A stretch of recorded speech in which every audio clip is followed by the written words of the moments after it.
Hello, welcome everyone on behalf of WIRC of ICAI for the second day of Internal Audit Conclave.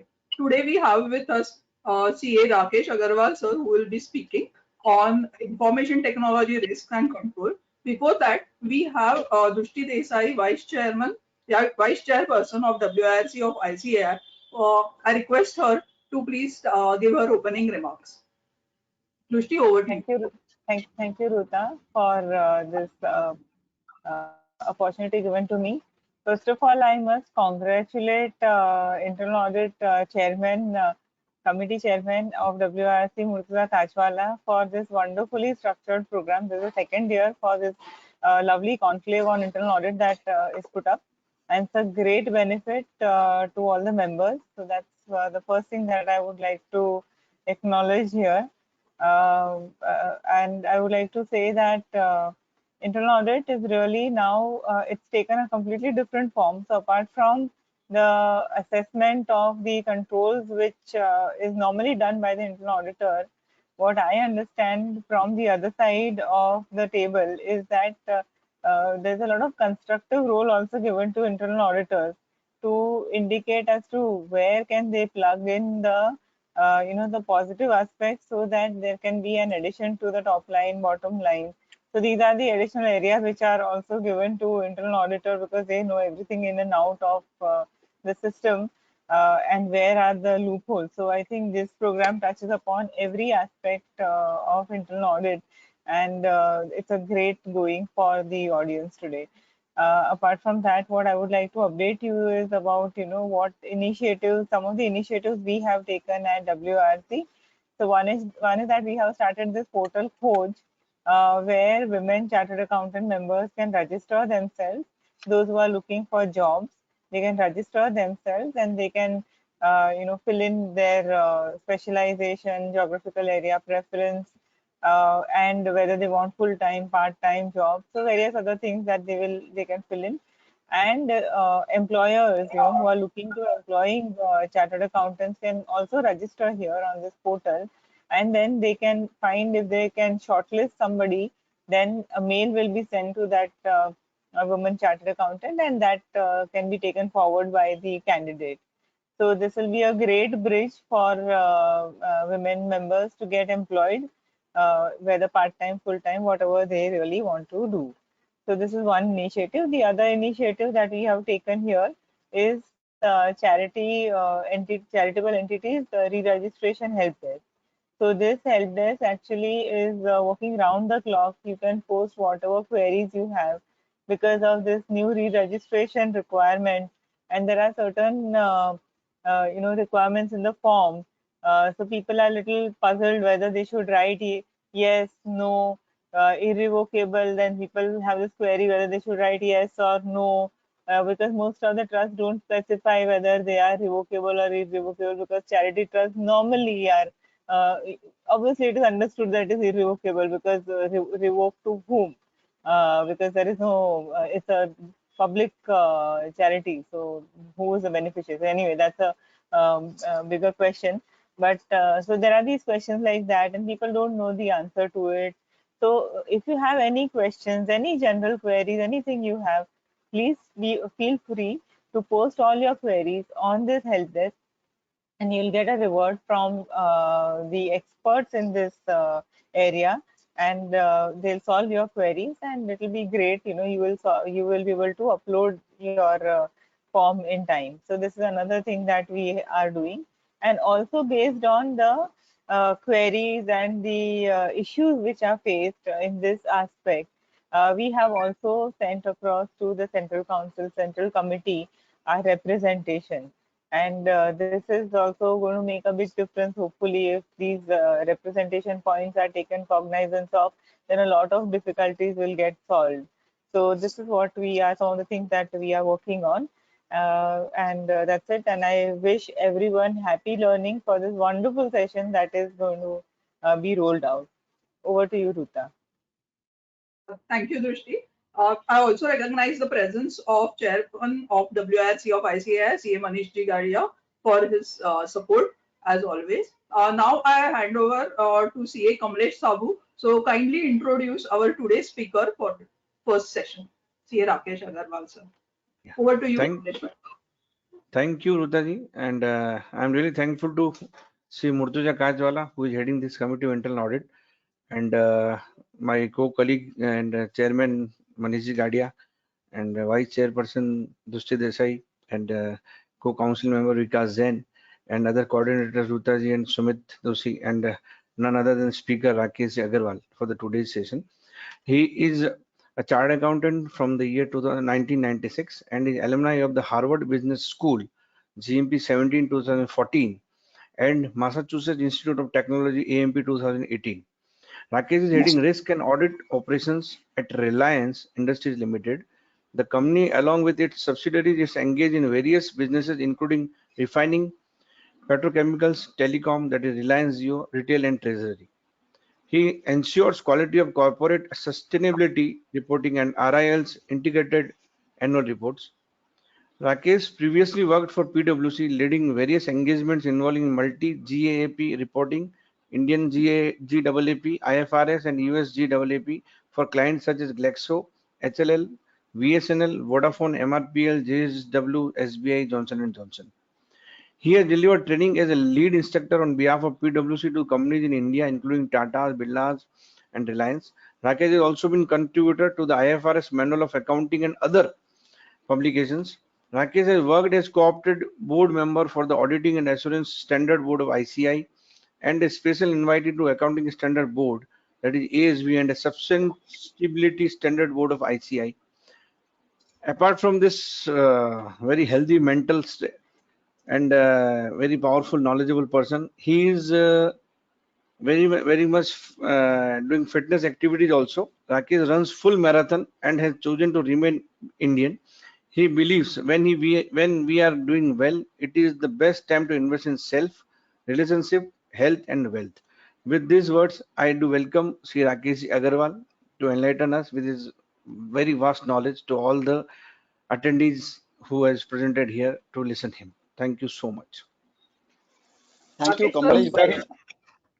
Just to add to Kamlesh bhai's introduction and to bring a perspective why Rakesh today. So like Reliance, we all know in terms of the volume, but when we look at the geo volume again, the type of data and the quantity of data that they process in geo and the new age businesses that they're getting into, and the Reliance retail, again the volume.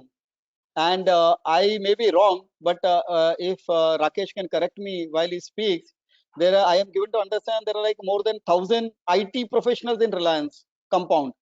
So like, and various type of skill sets, and they have their own cloud as well.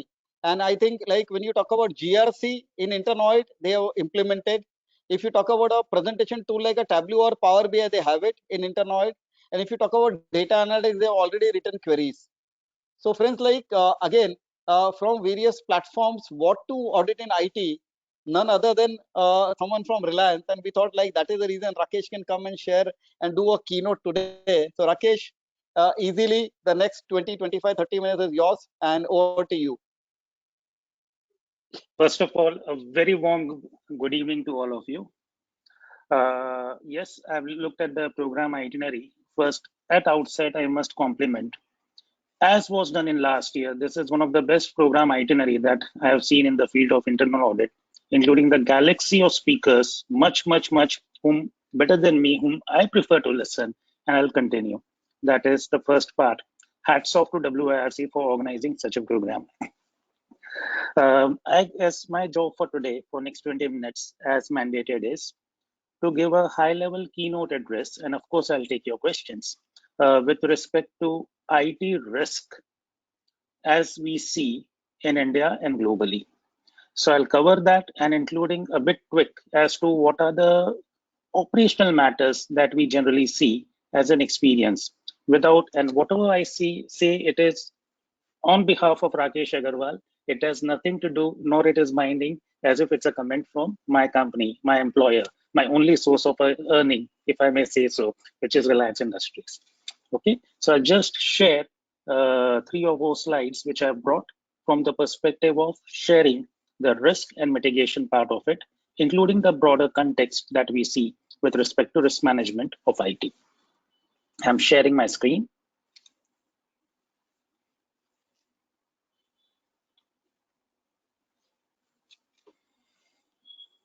I guess it's visible. Yes, sir. Yes, sir. Yes, thank you. I'll take you towards the back so that we can visualize as to what we are going to talk. What we are going to talk to a great extent is with respect to business partnering insights for the future, the convergence of megatrend, which is beyond digital. That is digital mixed with physical, digital mixed with biological, and also societal, that is ESG. We are also going to talk about, and it's not visible over here, those arrows, I don't know why, while I'm projecting, but we'll talk about the concept of flywheel, which is hyper geometric growth as we speak with respect to business models which are associated with digital. And these become building blocks with respect to risk management. What risk we'll be talking about is a very refined research published by Gartner. And if you notice, we'll be talking about in order of risk, that is the priority, and what we generally see in with respect to most of these risks, the way these are managed. Over and above, if you look at the axis that shows what is already known versus what is emerging, what is internal versus what is external. And accordingly, we say this bubble diagram perfectly represent as to where, in which quadrant we need to focus more, and which is noise, which what is reality. The bubble shows which one is the real risk, which one is a smaller risk, and which one is more controllable, which one is external dependent. And before that, the technological shift that is happening. So starting with the first slide, and this is all pervasive. Most of us have heard several times, it's a cliche expression, that the power which is there in a computing mobile is much more the power, that computing power of mainframe computer which was executed in US, which took the electricity of the entire city. Now this computing power is nothing, I'll say, digital revolution. As we speak today, we do expect that although the global population is 7 billion people, but there'll be many more mobiles attached to these 7 billion people in times to come. Through mobile, we see, through digital technologies, we see a lot of interconnection. So there is a digital divide. In other words, say as we speak today, few of us are participating in these sessions. Only those who have digital connectivity and a device can participate. So if I take the current number globally, around 2.3 billion are in a position to connect digitally. So balanced people are not able to connect, neither in terms of health, nor in terms of education, nor in terms of fitness, wellness exercises. So this digital divide itself is one of the source of risk, which is an emerging risk. As we speak today, most of the organizations which are claiming to do digital transformation are perhaps on a journey of only automation, and I'll say foundational automations. But the fact remains, directionally, the digitization part of it is increasing day by day. And as digitization increases, impacting our lives, it is associated with digital risk. I'll say IT risk. Now, when we look at IT risk, the current version, although we have spoken long-term thematic, the current version of 2021, the way the global thought leaders are talking about is focusing on three categories. A, the digital behavior is becoming more and more people-centric. That's the first megatrend.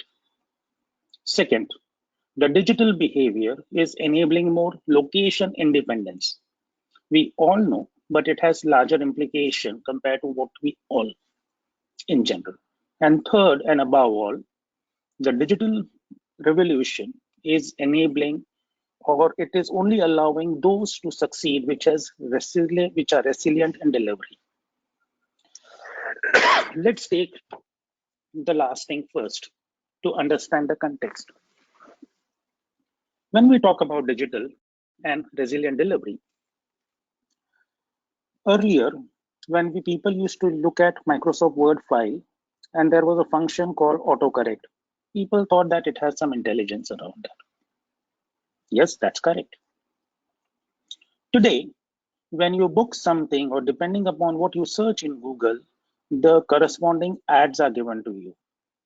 That's a much more advanced version of intelligence that is reaching out to you. Over and above, as you move in the car, the moment you cross a particular location and say the time is around 7 p.m., you find a relevant ad on your mobile only in relation to hotel and those kind of services. That's a much more better version of intelligence. Now, this intelligence that we talk about in terms of IT, I would request you all to think on three things. I'll repeat, I'll request you all to think on three things. One is pure IT professional, another as business professional in IT. So the first is when we look at the IT part of it, most of us are familiar with the word DevOps, that is Development Operations Center. That's the first component. So what it does, when there are series of IT applications, including the potential IT applications developed or underdeveloped, part of it is developed, and whatever is already developed or even whatever is already manual, all these are interconnected for a better delivery, for a more efficient delivery, for a more interconnected delivery. And we call it Development Operations Center. So IT professionals as well as IT risk managements look at this and they're very proud about it. But that is really 1% of what really ought to be there when we talk about resilient delivery and infrastructure in terms of business models. This next step, the other two components which adds to the business model is first, model operation centers, which is business model operation centers. Depending upon various logic, various situations, the things are processed beyond IT. And this resilient business model, when we say model operation centers, is far ahead and embedded into the business functions. We take a step ahead and we say data operation centers. So a combination of three things: data operation center, which is insight, mining to intelligence, whether unsupervised machine learning or supervised machine learning, tweak in line with business objectives, part A. Part B, business models, automatic dynamic realignment, and part C, development operation centers. All these three put together, when act seamlessly, you get an experience that you just got when you go into Flipkart or the Facebook or any other websites which are very centric on customer behavior. This part, when understood collectively, I'll say IT as business risk for which there is a rapid response. It takes into account AI engineering. It takes into account hyper automation. Coming to the middle part, which is location independence. Location independence, apart from connecting the unconnected devices, there is a huge commonness of things that is being used like Ola and Uber of digital world, which is collected distributed infrastructure. I'll say distributed cloud. Beyond cloud, there are other applications as well. And depending upon what kind of cloud we need, what kind of things we need, what kind of competitive advantage we need, we look at the segmentation of cloud that we need to deploy. It can be wireless, it can be metro specific, it can be globally connected. Now, when we look at anytime, anywhere operations, those are, yes, a simple thing which we all know. Coming to people behavior. As we speak today, if we take a step back and compare ourselves 20 years back versus today, when we used to visit any website, we did not have an option but to accept all the terms. Today, WhatsApp tried that. But in last 2 months, as and when it is coming closer to the adoption date, the data point of last month is the renewal rate has dropped by 43%. That is the behavioral change which business models and IT professionals needs to understand with respect to people-centric behavior. We heard the concept until 2, 3 years back, Internet of Things. Today it is Internet of Behaviors. And this Internet of Behaviors is posing new risk, both upside risk. Does not necessarily mean to be a downside risk. It can be an upside risk. Upside risk, which is not realized, your competitor realizes, and if you don't realize the upside risk, the moment competition realizes in the digital world, it is the winner who takes it all. So that becomes your downside risk. So in the digital world, if upside risk remained unrealized, it by default becomes downside risk. Moreover, when we talk about the IT risk, which is earlier was only restricted to UI UX, that is user interface and user experience. Now people look at total experience, that is customer experience, employee experience, and multi-agency experience. So that's the thing. If not taken as a positive upside, it again becomes a downside risk. Moreover, the technologies, the risk that is being there these days is far more than privacy enhancing computing. I'll give you an example. Today, we heavily rely on machine learning. Machine learning, the simplest form is unsupervised machine learning. It just connects the data and the outcome. And when it connects the data and outcome, it does not analyze the reasons, but it gives you the results. Take, for example, and when we will call it like a black box processing. Take, for example, if an HR consultant is processing an information, gender, name is not there, age, name is not there, recent birth or change in family, name is not there, everything is encrypted, but it picks up the relationship that during a particular age, there is a more dropout from job. Technically, it's a black box, no personal data is leaked. But when we look at law, the law interprets, even if the outcome is that during this age, this gender perhaps acts in a particular way with respect to employment, then for all practical purposes, it's a discrimination. So even if a data is not leaked, even if a personal information is not leaked, but if there is an unsupervised machine learning and it gives the results which are biased, if I may say so, bias on account of the relationship that it noticed against a particular section of society, or bias in the sense the data that we pick up, because machine learning follows 51% rule.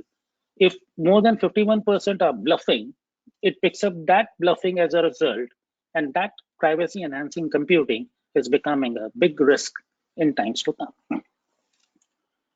If I had to look at what does it mean in terms of risk, the first part when we look at is on the right hand side, and here I would like you all to focus on certain aspects. On the left hand side of x-axis, anything to do with internal environment is plotted. On the right hand side, anything which is largely in relation to external environment is plotted. So in other words, anything which is there in terms of internal environment, organization can take more effective steps and action. Now, additionally, if you look at the y-axis, anything which is a known risk, you will see down, and anything which is an emerging risk, which is up. So if you see the bottom left quadrant, anything which is in the quadrant of internal environment and known risk, you'll find that organizations are well equipped to respond and control the matter. However, if you see the top right quadrant, anything to do with emerging risk and external environment, there is a lot more work that needs to be done in terms of risk management. So when we talk about cyber, it is both internal and external, with a bit more focus on external, and that's the biggest balloon that we see, which is the biggest risk as per Gartner survey. The biggest risk for 2021 is cyber security, largely external and in between emerging as well as known risk.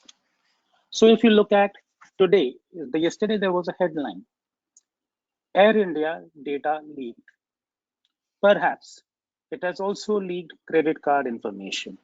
And it is not only Air India, there are other bigger airlines who are also possibility within the trap of cyber attack. This data leak, cybersecurity, is the biggest risk from last 3-4 years that we see from the survey. Now, what organizations are doing to mitigate the response, and what are the common things that we come across? The first and the common thing that we see is the low-hanging fruit. That low-hanging fruit is we need to have a baseline security. There are a lot of tools which are in the nature of threat intelligence that are installed, which picks up anything that is coming from various email ID or web or network. But ahead of the threat intelligence, which is there as a deployment of this various software, there needs to be a threat analyst which links back to the broader organization. This part is generally matured within the organization. When we look at these threat analysis, which are traditional, most of the organization has gone for multi-layer defense. So if there is a breach of there is a breach detected in layer 1, perhaps it is not able to detect or get into layer 2. If it has got into layer 2, perhaps it has not got into layer 3. And layer 3 is the most critical thing. If that is pierced, then perhaps everything is pierced. So whenever there is a breach, either it is attempted but not able to do, so we call it near miss.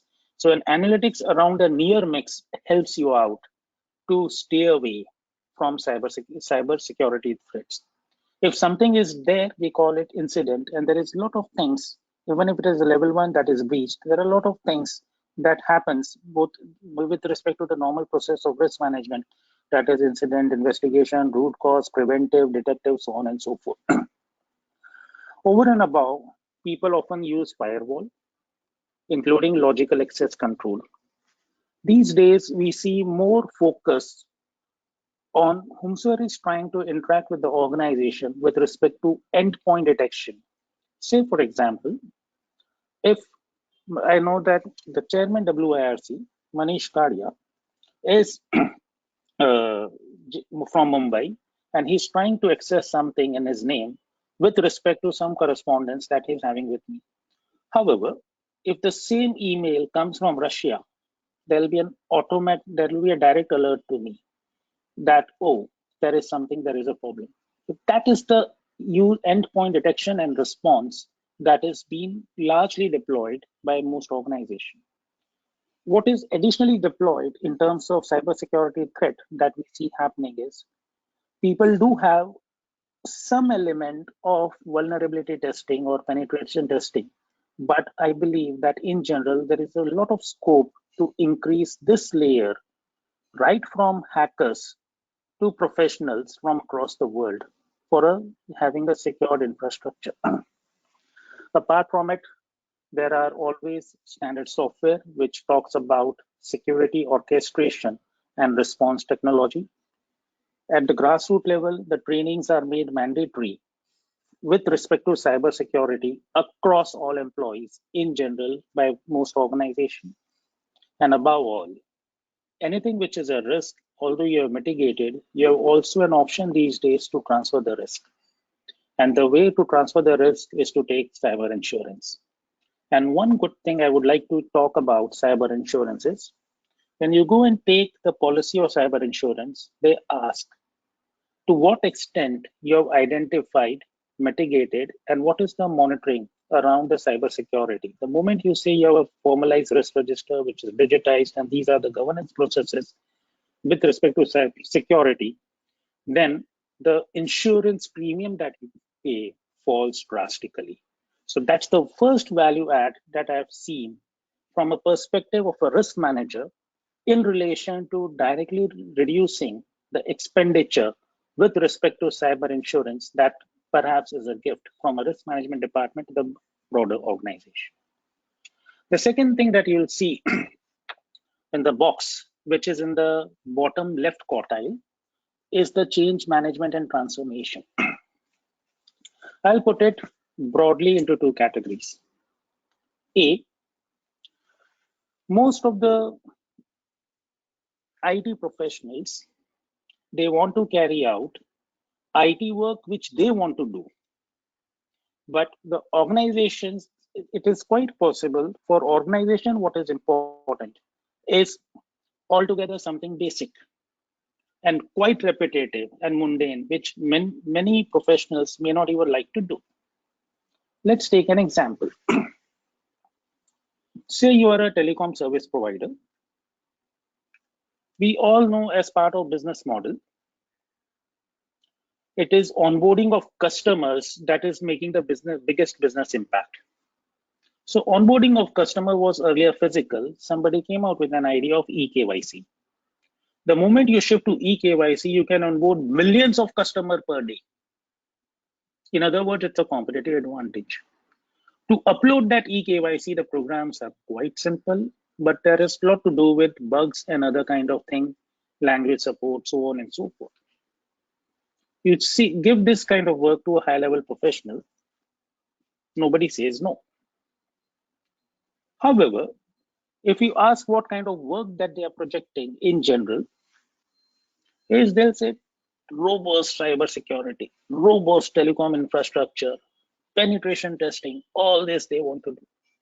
But from the management eyes, it is quite possible in terms of business model, onboarding of customers using eKYC might be 100 times more important than the projects which they wish to do. So this friction or this differences in passion and the need creates a risk of total misalignment. And this misalignment needs to form part of transformation. And when we talk about the change management, most of the ITs, when it is delivered, it is good to see that there is a policy document of the change management, but do focus upon to what extent it has been adhered to. If it has been adhered to, make more logical inquiry, both as a risk manager as well as auditor, whether user testing was from multiple stakeholders. User testing is there, but from multiple stakeholders. Even if it is user testing is there for multiple stakeholders, what needs to be inquired further, whether the simulation and scenarios that were taken were quite wide or it was restricted to few scenarios. Even if it was done, then focus upon whether there was a segregation of duty between the person who is developing it, then moving to a quality team before moving it to production. And all this, if not systematically done, poses a bigger risk. And also we know what are the ways to mitigate. The causes itself, when corrected, becomes a mitigation part of it. The third thing is in relation to operational resilience. Operational resilience, you can see it is by and large within management control, and it's a known risk. Something which is already operating, we are building resilience around it. Other than the top business part of it, is generally seen in the bottom quartile, left quartile. When we look at the operational resilience, I'll focus on three parts. A, backup and restoration. B, people-related skill set. And C, continuous innovation for relevance. So when we talk about backup and restoration, most of the organization that we hear, they do have a policy, but they might not have carried out drills at a scale in the live environment. Even if they have carried out drills at scale and there were learnings out of it, if at all the situation happens in real life, the question arises, who within which person, which job role is fully aware that he should assume the responsibility? That sensitivity about assumption of roles in relation of both crisis as well as restoration is something that needs to be generally strengthened. The second thing that we generally see with respect to operational resilience is most of the few parts of the infrastructure are at end of life cycle. Similarly, the software that is being used has been dated and is not being supported by vendor. These are the things that needs to be effectively managed with respect to operational resilience. And above all these days, people broadly common skill set, which you can just go and buy in the market, maybe at a higher price, and niche skill sets, which you need to ring fence a lot, both in terms of career progressions and aspirations with respect to your own operational resilience. Sorry. So operational resilience we see from 3 point of view: A, backup and restoration; B, people skills; and C, continuous innovation for resilience, for staying relevant. When we come to the fourth part, the fourth largest risk in terms of application that we generally see is, if you note that few risks which are hyped, say cloud security, those are good words, buzzwords, but the scale of implementation or adoption is yet to reach a scale of 80-90% in a typical organization or most organization.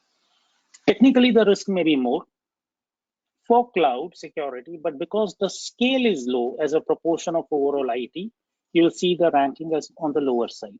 So when we compare it with extended enterprise risk, that is fourth party risk, that is we are dealing with contractor and contractor is again dealing with subcontractor.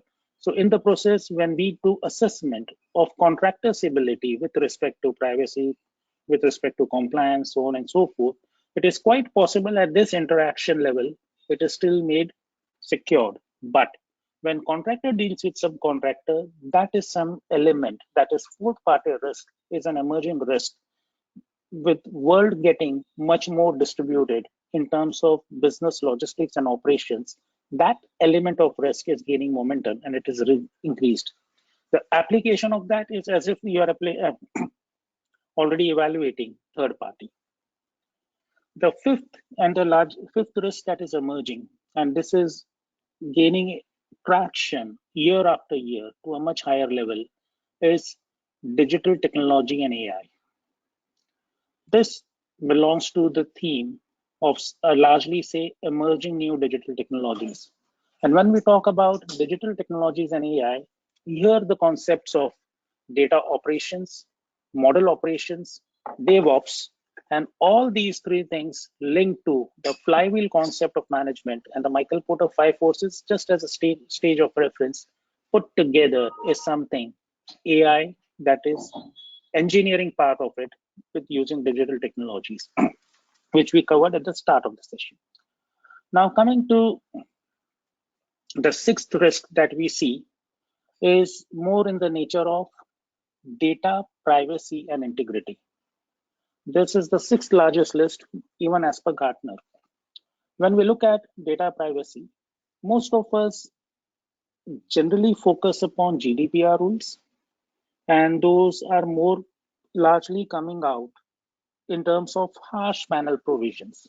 But when we look at it from professionally or technically, it is NIFT kind of frameworks and compliances, which they say is much more stringent and relevant. So typically what it involves these days, the first part is generally very clear. As to whatever information I'm collecting, either from customer, employees, vendors, and other stakeholders, what the information that I take, how do I classify and encrypt? This part, most of the organizations are generally very well clear.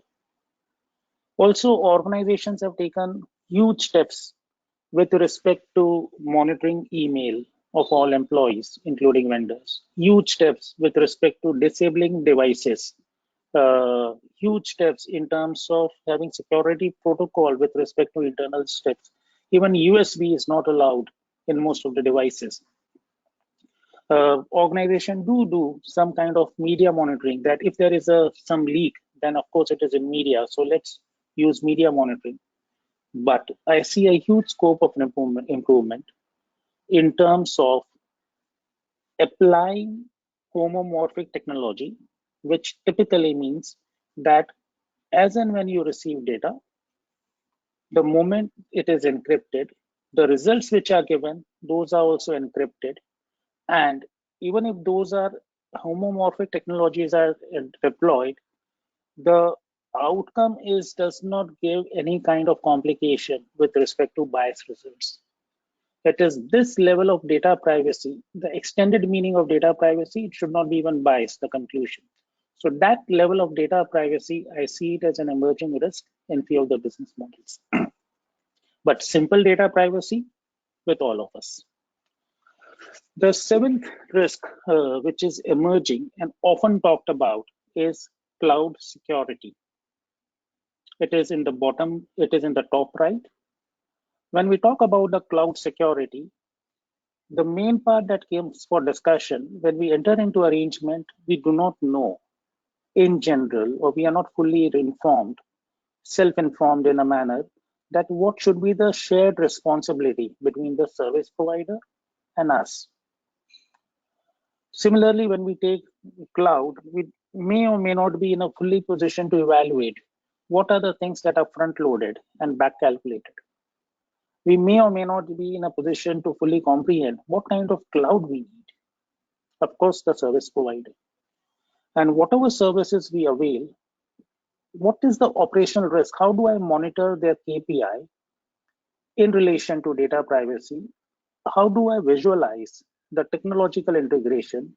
How do I ensure added compliance, including the matters in relation to physical location rules that are emerging these days? Servers should be within India, outside India. It is this aspect of cloud security that is coming up in a very big way, and it needs to be managed a bit better. The eighth point that we generally see, which is re-emergence of the old point, that is IT governance and IT risk. You'll see that it is in the bottom left quadrant. It is everything is within internal information and a known risk, so relatively easy to manage. However, bulk of the resources, both in terms of money spent as well as people, generally they are towards latest technologies. Generally they are towards, I'll say, what organization or business wants to do. But in the process, IT governance, from a business point of view, happening well, but largely in terms of execution, that's for few organization I see needs an added area, added focus with respect to this. Application development, of course, we use multiple, all of us use multiple applications which are either business specific or central. So if I have to broadly visualize, applications which are managed by a central IT team, they are much more synced to the market. But applications which are associated with specific businesses, perhaps they lack the agility. Often they don't use open source and they are tied up to the old vendors, posing a higher risk. The 10th, and this much I'll say, although there are many, is the use of legacy infrastructure. Legacy infrastructure is often characterized with use of obsolete infrastructure, with use of custom built application. Often there is a lack of documentation, and either there is no vendor to support or vendor has locked a contract to a disproportionately long period. Here we need to move towards a better on-the-shelf available product or open source. Moreover, the legacy infrastructure sooner or later has to be internally disrupted. Having said about these top 10 risks and the mitigations that we generally see, or the assertive actions that we generally do, there are certain assertive actions which are common across most risks. And these actions include A, whatever is the risk that you see, or whatever is the operations that you see, there needs to be a well-informed policy around that. That's the easiest thing to do. But a governance mechanism to see adherence to that policy, including annual review, is must. This part becomes the focus of risk management as well as audit across all risk in the organization. Second, skills upgrade. When we talk about skills upgrade, there are organizations which are taken program, and most of the employees have taken program aggregating to say 150 hours for each and every person within the audit and risk department, out of which 70 hours is reflected of digital dexterity. And unless they complete it, they are not allowed further assignments. That's the scale that people have taken seriously with respect to digital dexterity. The question is, do they equip them on their own to deal with the matter? Technically, perhaps not.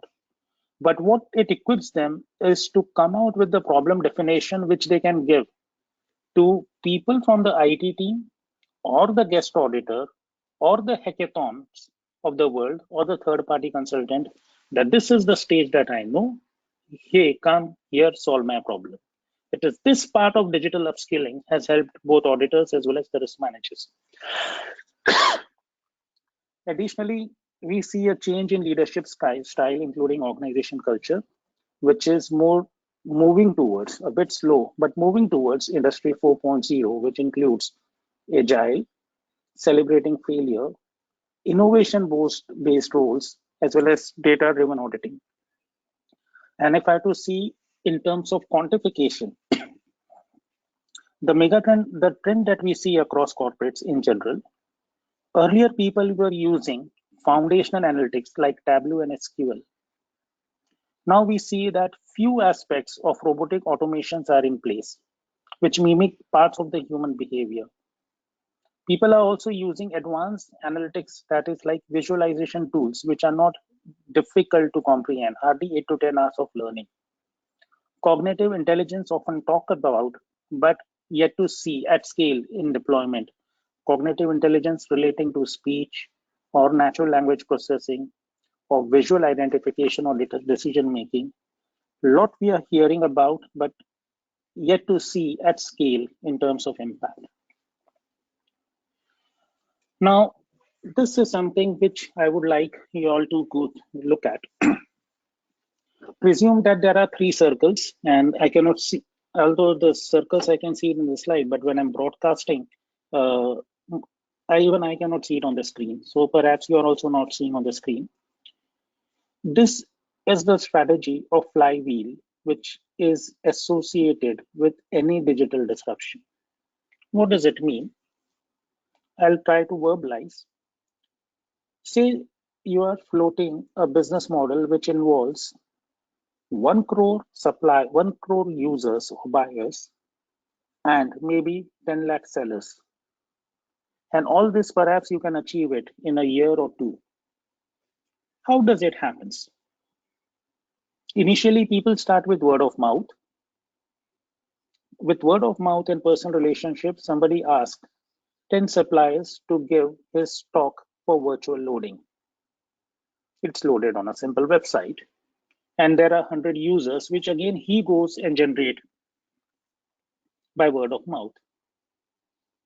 Now, if something is a deep discount or value to the user generates more users. So from 100, it becomes 10,000.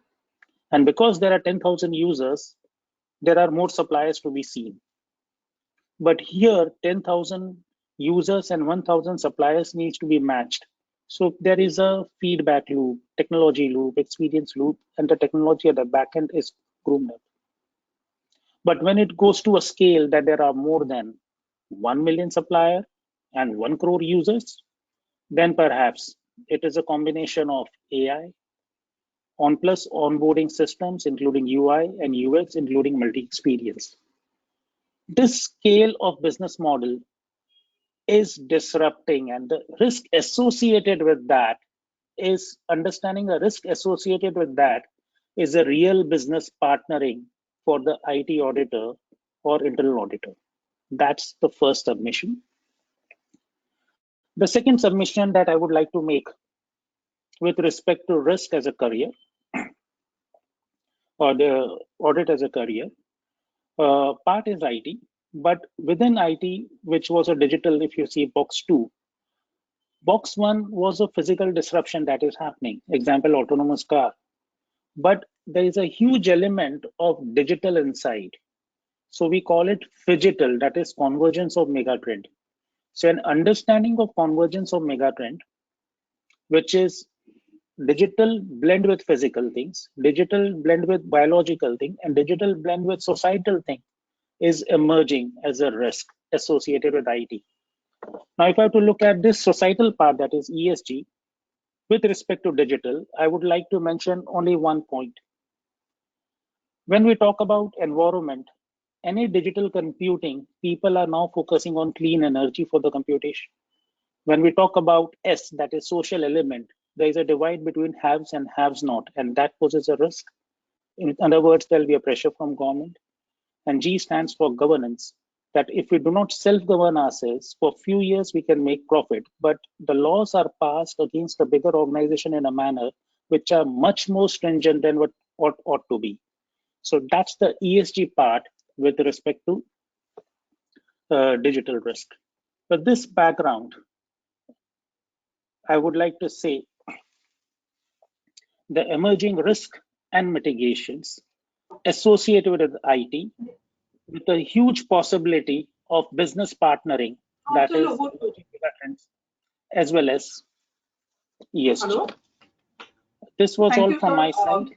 One important point, and it was really hopeful sentence also in the entire session was that people are still at the center of business. That is something of a very, very hopeful sentence in Rakesh sir's lecture. Before we go in for vote of thanks, are there any questions? Mishra ji questions दीजिए.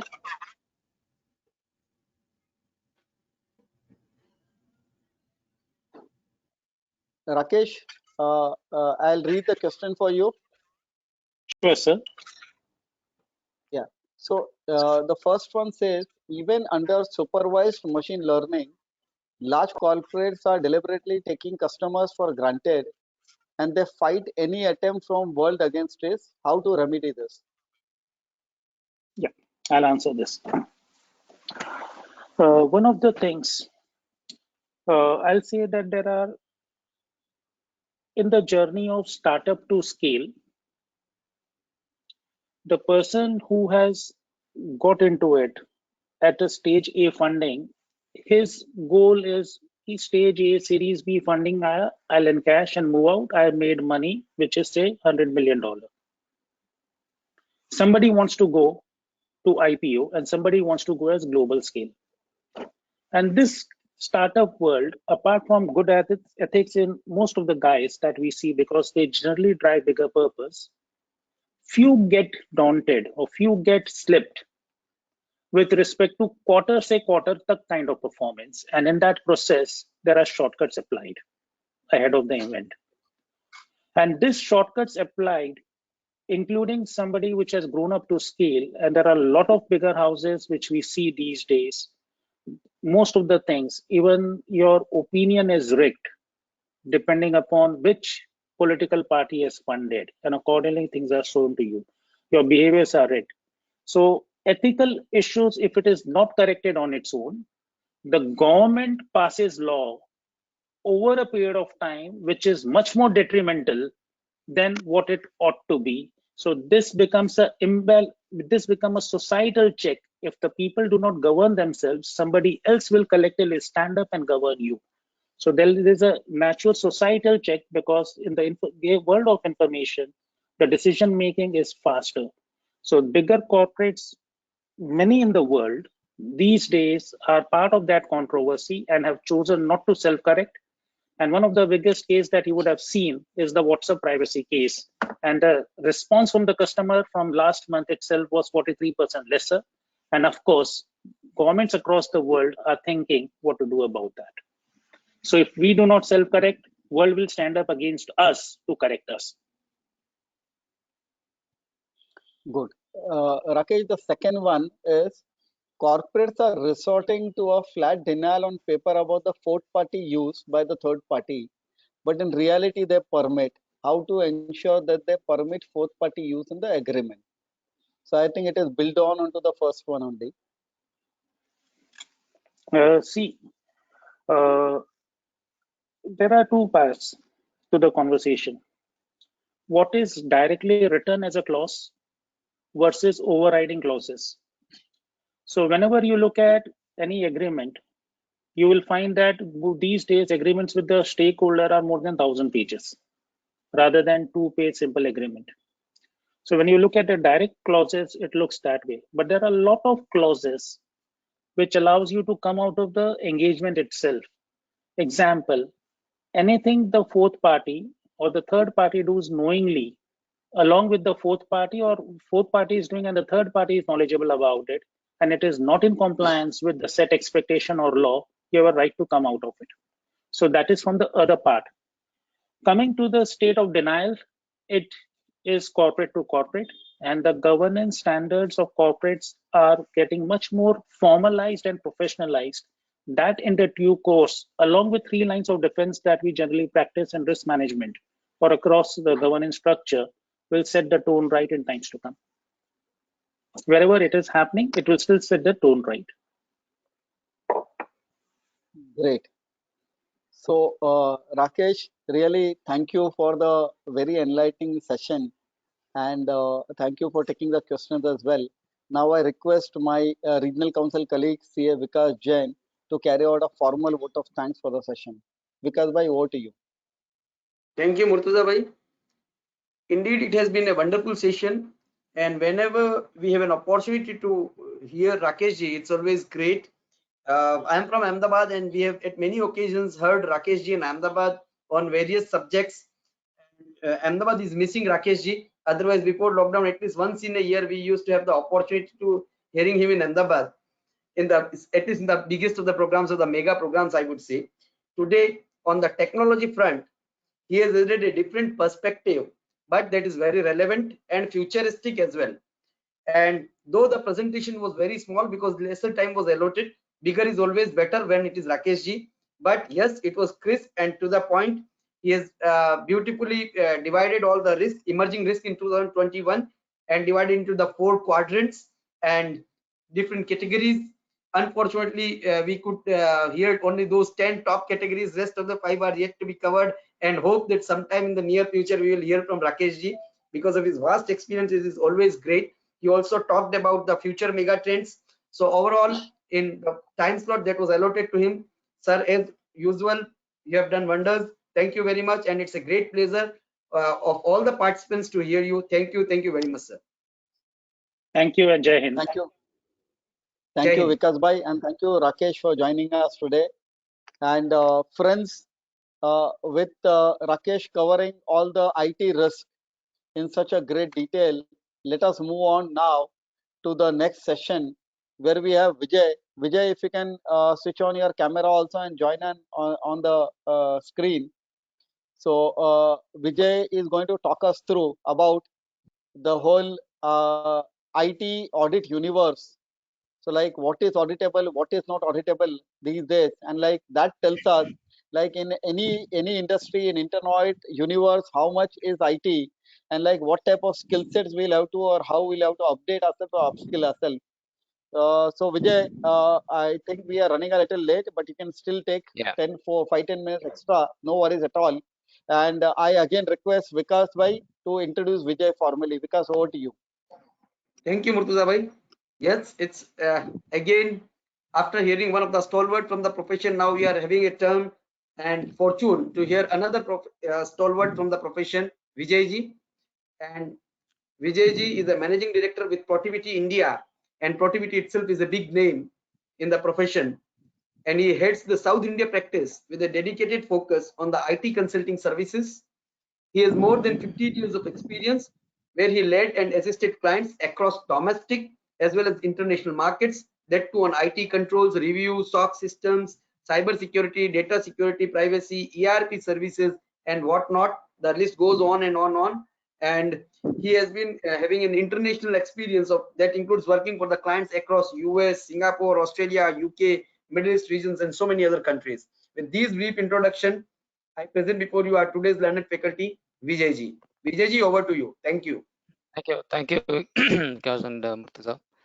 It's a great opportunity to present in this forum. I think hope everybody is okay, fine, safe. First of all, I could see it's a very energetic audience. We can see 350 members. I think the count is increasing. That to Saturday evening, it's I have not seen in the larger forums which we usually do. And Murtaza knows very well in the real forums we do in physically. That's really fantastic to see the audience enthused about learning on technology. I think the excellent session by Rakesh was done it. I think I was actually looking at the slides. I was thinking, did we both work together and prepare the slides, right? That's what the message I got when I look at my slides. But it's primarily the thought process for the technology professionals. That's the way they probably coincidence. My slides and his slides also have been arranged, because that's the entire world is talking about technology, what's happening, technology disruptions, how the landscape is moving. And we as internal audit professionals, again, is a challenge. We have already a COVID challenge, but now again, we are all getting into a technology challenge from internal audit professions, which has to be taken care. So with that perspective, I think I will quickly go to my slide. Maybe I have to switch off my video because of the bandwidth. Yeah. So can we see the slide? Because you can see the slide, right? Yes, yes, we can. Okay. So a lot of the topics which Mr. Rakesh has already covered, but we are going to see, he's talked about business side and operation side, how as a risk professional has to be considered. With that journey still continue in my session, largely targeting like Murtaza was talking about, right? How us as an internal audit professional, so what is the challenge what we have in the hand, right? One way we can see the landscape is moving fast. Everybody wants to do a technology advancement, data digital adoption. I want to do business enablement, achieve my top line, bottom line numbers, right? So everything is happening at every industry, including MSMEs to the public and conglomerate. Everybody's on the same race. But I think we as a third line of defense, we also need to ensure that, right? Okay, business is doing it, but what is the risk? How the risk can be mitigated? We as a professional, we have a large challenge in our hand. That's what we're going to look at from a IT audit unit's perspective. So my context setting is primarily, we want to talk about how the landscape and next gen IA is looking at, because I think again technology audit is not a standalone audit function, it's still part of internal audit, the overall charter we always keep calling. And but being the shift is largely moving from a traditional audit to a technology audit, so we have a larger play here because of the enablement happening at the business and the global landscape. And what is it, IT audit universe, how does it look like? The what other players are doing, and it's a kind of a conception for you in this evening to see, okay, these are the audits which I am doing, right? What is happening in the other industries? So maybe you can do a benchmark and see what's happening. And I could not get most of the case studies or typical audits, so I pick up a hot topic. Even the last session Rakesh was talking about, the first one is a cyber and security, which has always been predominantly talking about last 4 to 5 years, right? The same thing is going to be talked about here, but slightly customized version of COVID-19 scenario, which we never thought about. The remotely working conditions last, I think, close to 2 years we are facing. So have you ever thought about auditing those environment to see what kind of assurance we can give the management? And the closing note from a way forward side. So what is the next step when you go home, right? That's what we're going to look at. So I think this again is a boring slide, but I think we all know, we call it as a disruptive elements in technology, but it still is an enabler, as a people look at. But from a overall perspective, still disruption is happening around. You have a large layer of automatic processes, robotic automations, blockchains, and big data. Everybody's talking about big data. The data is a huge massive size that we're growing around. And cloud computing, people don't want to, one is the cost efficiency, don't want to host their data centers and servers, but move on to cloud side from a scalability, manageability perspective, also how efficient you can optimize the cost. And Internet of Things, like what we heard from the previous session, it is also still growing around. And social technology, media is being everywhere talked about. Every day in out, we are always on the phones and social media. That's where the entire world is driving crazy around. So with this, disruption is going one hand, right? But it's always important for a internal audit professional that we need to balance this to say we cannot go and tell the management to say, hey, stop it, right? Because there is a risk if I go for cloud. That's not the way it's going to happen. But we need to really look at, say, one end, other. Probably I'll say my right hand has to go. Business has to be enabled with all these technologies to ensure I meet my customer demands and my numbers. On the other hand, as an internal audit professional, I have to also inform my management what is the risk areas here, and I have to give me the balanced scorecard to say, okay, this is the risk, and you have to mitigate the risk. So that's the way the partnership is currently working with the technology audit side, because that's the way it has been expected also from the global landscape when you look at. Right. So the recap of next gen internal audit, I think it's not sound like something far off, but I think next gen has been talked about. I'm sure you must have heard of. It's a complete, I would say, the top gear shift of our IA profession. So no longer we call as a traditional audit, because the way it's been structured is completely different. When you look at your governance, methodology, and the enabling technology, these three pillars play a major role. From a governance perspective, what is your IA strategic vision, right? I'm sure every organization, there's an internal auditor have that vision to do for this next 3 years, 5 years kind of a vision they always have. That vision is always aligned with your business goals and objectives and the way the business has been growing. And the org structure of the internal audit team, and what kind of a resource and talent management I have, right? Because I can't run with the same set of people which I used to run in 10 years back, right? Those vouchings and audits been gone now. Completely different scenario we are, right from ERP to digital RP, right? So everything has been more. And from a methodology perspective, next gen is again more focusing on a risk assessment side, and it's always a dynamic risk assessment we are looking at. So we usually do a early risk assessment and put a audit charter and say, okay, this is my audit is going to be, but that's not the case, because every day this dynamic, the business landscape is changing. A lot of mergers and acquisition happening. External internal threats are moving around and here. So that's the way the risk assessment also been methodology has been adopted, and that calls out for agile audit approach. We cannot have a regular audit approach. Whether it's do a regular internal audit or a technology audit, the audit approach is completely we change. With that methodology and governance in place, but how do you do the audit, right? We can't without having a proper technology, we cannot do the audit, because it's not a typical spreadsheet based of audit, a check the box audit we are doing it. So a lot of tools, enabling technology tools has come in, right from your RPAs to process mining or artificial intelligence, machine learning tools, advanced analytics. So a lot of enablers has come in. As an internal audit function, we should really think and see what fits in the organization strategy, and align those tools and technologies also to support our audit program. That's the recap of the next gen what we're looking at. So this is commonly applied to any audit, whether it's a technology or business process audit, but this has to be adapted by everyone in the organization as part of internal audit professionals. So we being a internal audit profession, we have to really embrace ourselves, because we always third line of defense from a a layer that we call us. So you all think, close your eyes and think and ask your questions, right? So are you really able to respond to the changing key business risk? As you as a team, as an audit team, are you able to address those challenges which business is addressing? And are you able to do a risk assessment by leveraging your enterprise data efficiently, or still the risk assessments are usually done based on inquiry basis that no longer going to work out now, right? Because things are changing. You have to really have a data in place to do a risk assessment. And what about the resources and skills? So can I run with the same set of people?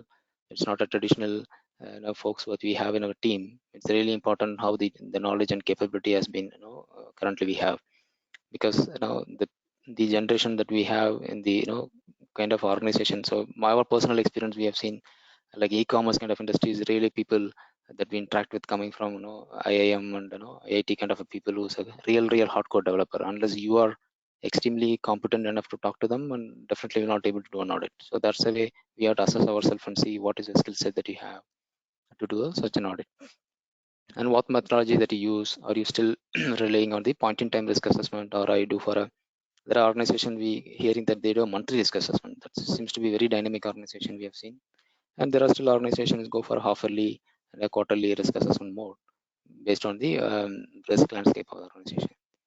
Still we see legacy organization. So last year I did this audit. Okay, chalo, let me do the same audit this year, right? That's not the way currently, but people are still changing, right? Especially in this scenario, even small organization, then trying to innovate. And because that's my professional, I have to do an innovation from my professional perspective, and also how do I add value to my management and board, right? That's the way the next gen is going to look like. So looking at the technology audit as a risk, so we have to really think about what is the technology risk everybody's talking about. So most of my report in this, I'm talking about largely sourcing around ISACA and Protiviti as a firm, done a joint survey 2021. Every year you do the survey. As part of the survey, there are around 8,000 people participated across the globe, across the region, Asia, Latin America, and AMEA, and etc. Based on that, this code has been put in place now. This is the latest report. I thought it will be useful for you to understand what is my top technology risk the entire globe is talking about primarily. Nothing, I think, nothing has been changed. Cyber is always standing there first. It's always been talked about in the prominent quadrant. Cyber breach, confidentiality, privacy, regulatory and user access. So when you look at the last year trend, also we seen the similar set of risk has been spoken about. There is no change in the top 5. At least I could say the top 5 still remains the same. Being cyber has been always been predominantly the risk actually because of the enablement of the business. Even simple small organization, they're going for e-commerce, right? Though that really calls for a cyber risk. So imagine the organization at a larger space what they do. On the right hand side, if you look at this is primarily we're talking about the segmentation of the this ratings provided by the digital leaders and other organizations. The digital leaders are nothing but who are high end on the maturity curve, right? There's an organization largely already on the digital curve. They have a complete digital adaptation and transformation being already there. So they also look at all these top 5 risks, same as if you look at the global risk. But only thing what we see, the cloud strategy and adoption is something that we see different from a global risk to the individual risk. But overall, if you look at the top 10 risk, largely focusing around from a technology side, cybersecurity, privacy, disaster recovery, data governance, third party, and remote workplace is primarily very important from this scenario. When you do a COVID kind of a scenario, everybody is working from home. And from an availability risk perspective, how my data is available, how my applications are available whenever I need. So that's from the risk side. So with that, in the back of the mind, we should always look at how am I doing similar kind of risk assessment in an organization. So this is kind of a statistic to also to think yourself where you stand in this report in the quadrant to say, are you conducting the technology risk assessment as part of internal audit, or do you have a separate risk assessment process in place, or it has been done by part of the ERM groups, or there are organizations they don't do at all. They just pick up a bottom-up approach and say, okay, somebody did the audit, I will also do this audit, right? That's the way still people are doing it. But it's very important having a risk assessment process integrated with your IA charter revolves around the technology, especially to see what is my technology landscape, what are the risks that I need to look at, and build an audit plan based on that. So this can be done in a couple of ways. One, you look at either in a benchmarking survey reports. Another thing to look at is always having a effective partnership with your IT organization. That's very, very important. So right, those days are gone. Like I'm saying, I'm an internal audit professional, like you are a business, right? So it's not that the case now. So you have to really work, collaborate and closely work with your IT organization, management and board and audit committees. That's where the effective partnership works very well when you do a risk assessment process. So we have seen those curves also. Most of our clients, we see all the internal audit teams and professionals closely work with the technology team, projects teams and IT teams. It is really it's a kind of a mutual help, and again still you have to draw your own line of third layer of defense to see what you can do, what you cannot do. But having effective partnership with IT is really, really important in this dynamic changing environment. So that comes to the risk assessment and how do you look at from the global perspective. So this from here, I think we want to spend time on what is my tech audit universe looks like. So this is again coming from the survey report, also based on our experience where we are seeing several clients that we serve. What is the typical audit universe looks like? So I've not included everything. So if you look at this blocks on the left hand side, it's primarily the audit universe I'm talking about. On the right hand side is the survey report. Again, the recent report. So the reason I'm showing the survey report is right. You also to need to see where you stand, right, in the across the globe, and where you as an organization, what you're doing it, and where you can align to the next steps. That's the reason that the survey reports are being pulled up for our references actually. So when you look at the IT audit units, I think largely IT general controls, application audit. I'm sure most of our people in this group, they call doing this audit is called as integrated audit. Even you do a purchase to pay or order to cash, the typical business process audit that they do. All your IT general controls, application audits, I'm sure will definitely look at. So this is a very basic audit that in every audit charter we have seen, and it's been practiced. Cybersecurity, data privacy is largely the second quadrant of the audit that is largely focused on. And when you say cybersecurity, data privacy is not just a penetration testing exercise. It is largely around how you use your organization cybersecurity framework in place. How, if any incident happen, how do you able to recover those incidents?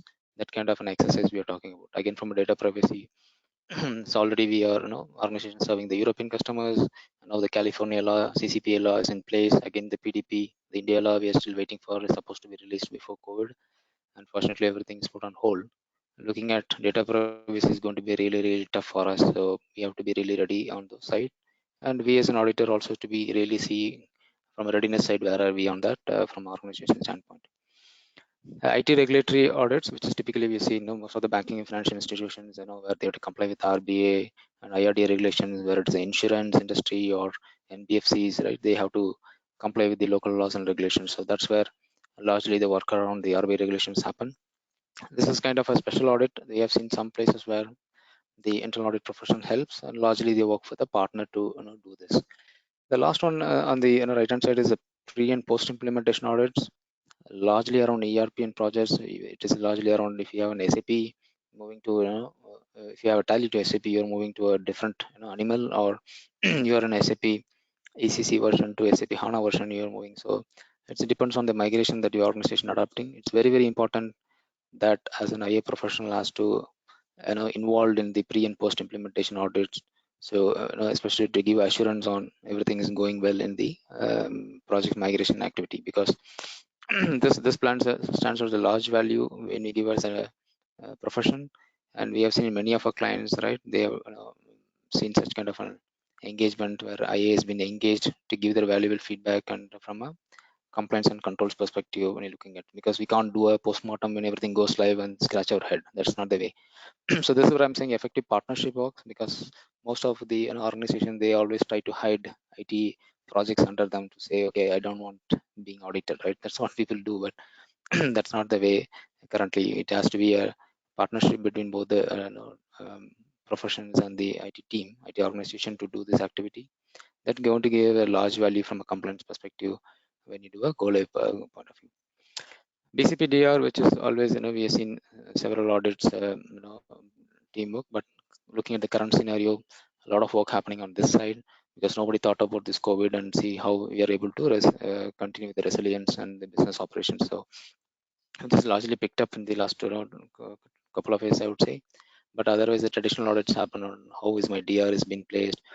Am I able to recover in terms of the any disaster happens? And there are special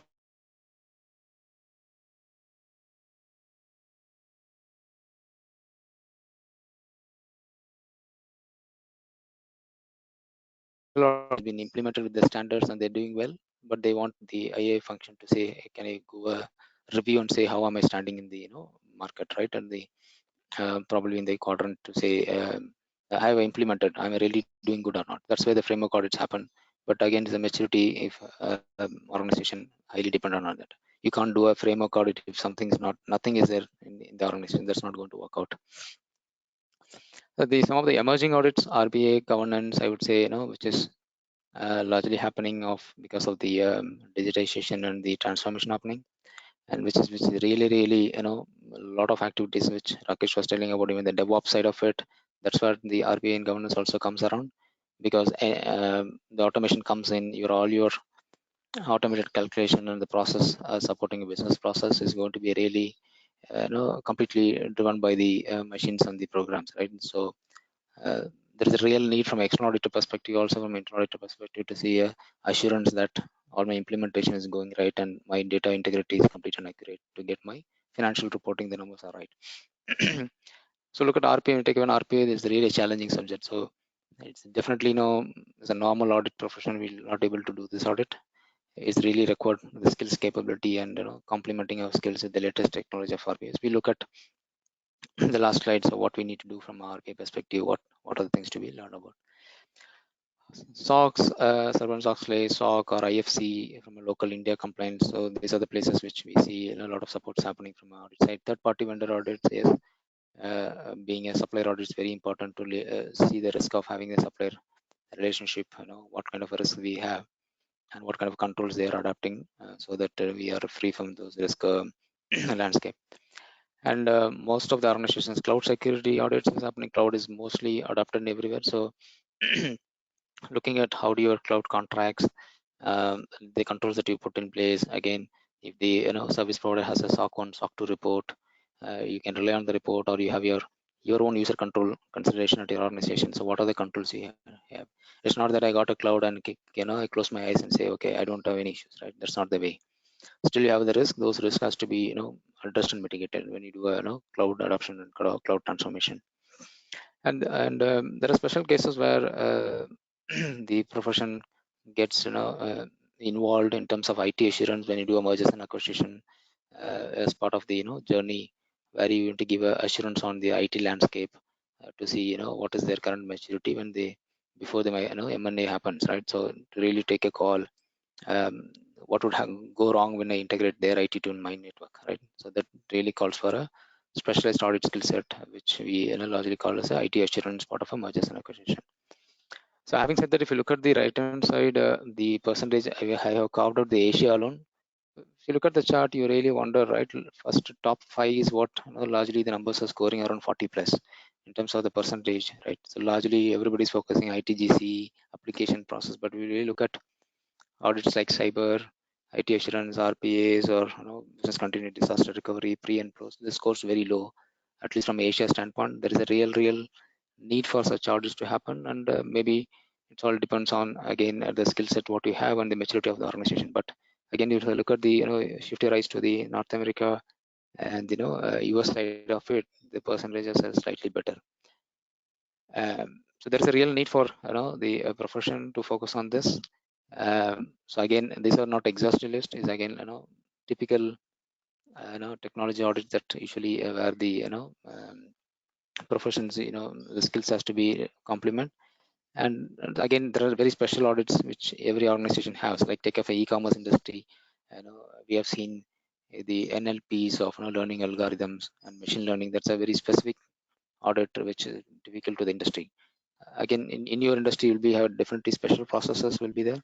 Those are again specific to the particular industry where those audits will be performed. Out of this, all this audit news, I think the recent one is a COVID, work from home scenario, which we have been, supporting most of the clients because nobody thought about it. One day suddenly everything went on to a remote. Everybody started working from remote, and nobody thought about security in that per se, because everybody wants the business to run. So more work happening on this side from a COVID standpoint. As a VS internal audit profession, have you really thought about in our organization, in your organization, how this work from home scenario has been really taken care of? So what kind of access rates that you have, people at the organization, how your data is secure. Some of them, still there is a logistic issue. The laptops are not able to be sent, and they're working on their own devices. How the security on their own devices, either really patch management configurations are proper, is my data is secure? And we cannot say business has been enabled and everything is fine, but again there's my security is at risk, right? So it cannot be left around that. So this is a really paradigm shift in the last 1.5 year, assessing your work from scenario from a cybersecurity standpoint, to see what is my current norm and what is my future norm is going to be. So we have a detailed session on that. I can maybe walk you through.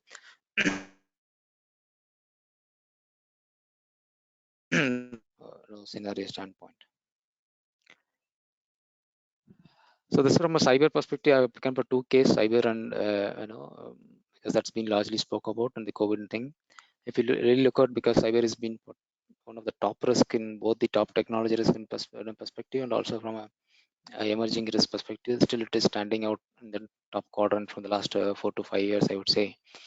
But the extensive or the mutant, again, we're calling the same word what we use for COVID. The mutant variation has been different from a cyber, right? It's not the usual cyber security like threats that we see every day. Emerging threats and ATPs, advanced threat protection, and we call it a zero-day attack, right? So a lot of things are changing. It's not the regular way of doing things.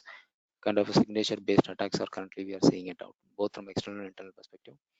So every if you look at the survey, I think most of the leaders agree that 86% of cybersecurity is included in the audit plan, and everybody's looking at to whether you partner with the in-house team or we take a technical subject matter expert from the information security team, or you outsourced.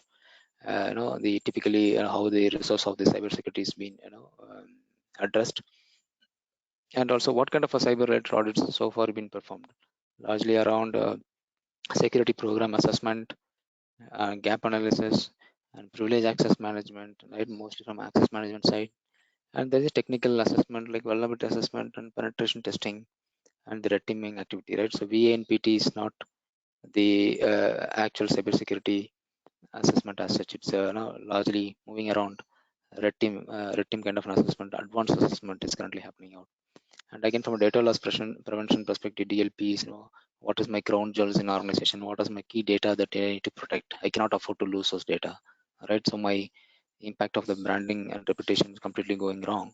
So those crown jewels to be identified, and the or cybersecurity audits around those areas to be looked at.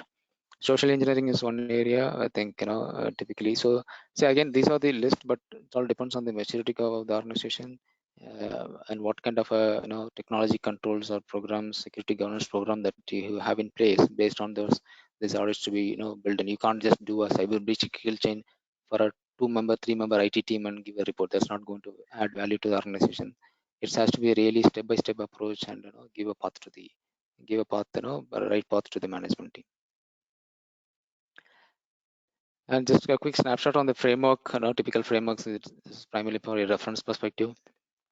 Typical audit functions use this kind of a framework to assess the maturity of the organization, which is available in public, right, in NIST, COVID, or ISO 27001, CS Top 10, which really helps you to plan your audit program addressing your audit needs.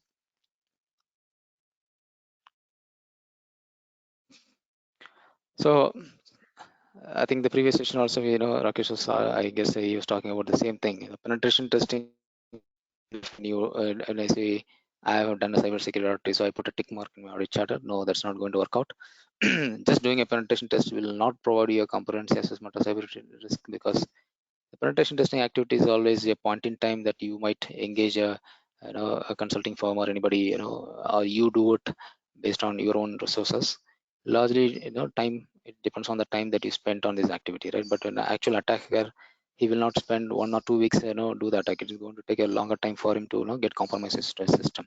So you cannot just take a complacent, approach and say, I have done my VAPT for this year, so my network is secure. So that's not largely going to work out. You have to really change your game around performing a cyber audits around this area. So how do you do that? Selecting the right security audit is primarily, looking at 4 pillars. One is the programs and governance side. How is a current security program and governance is being built up at the organization? And the second one is your application infrastructure. So what kind of application it's completely exposed to your, internet?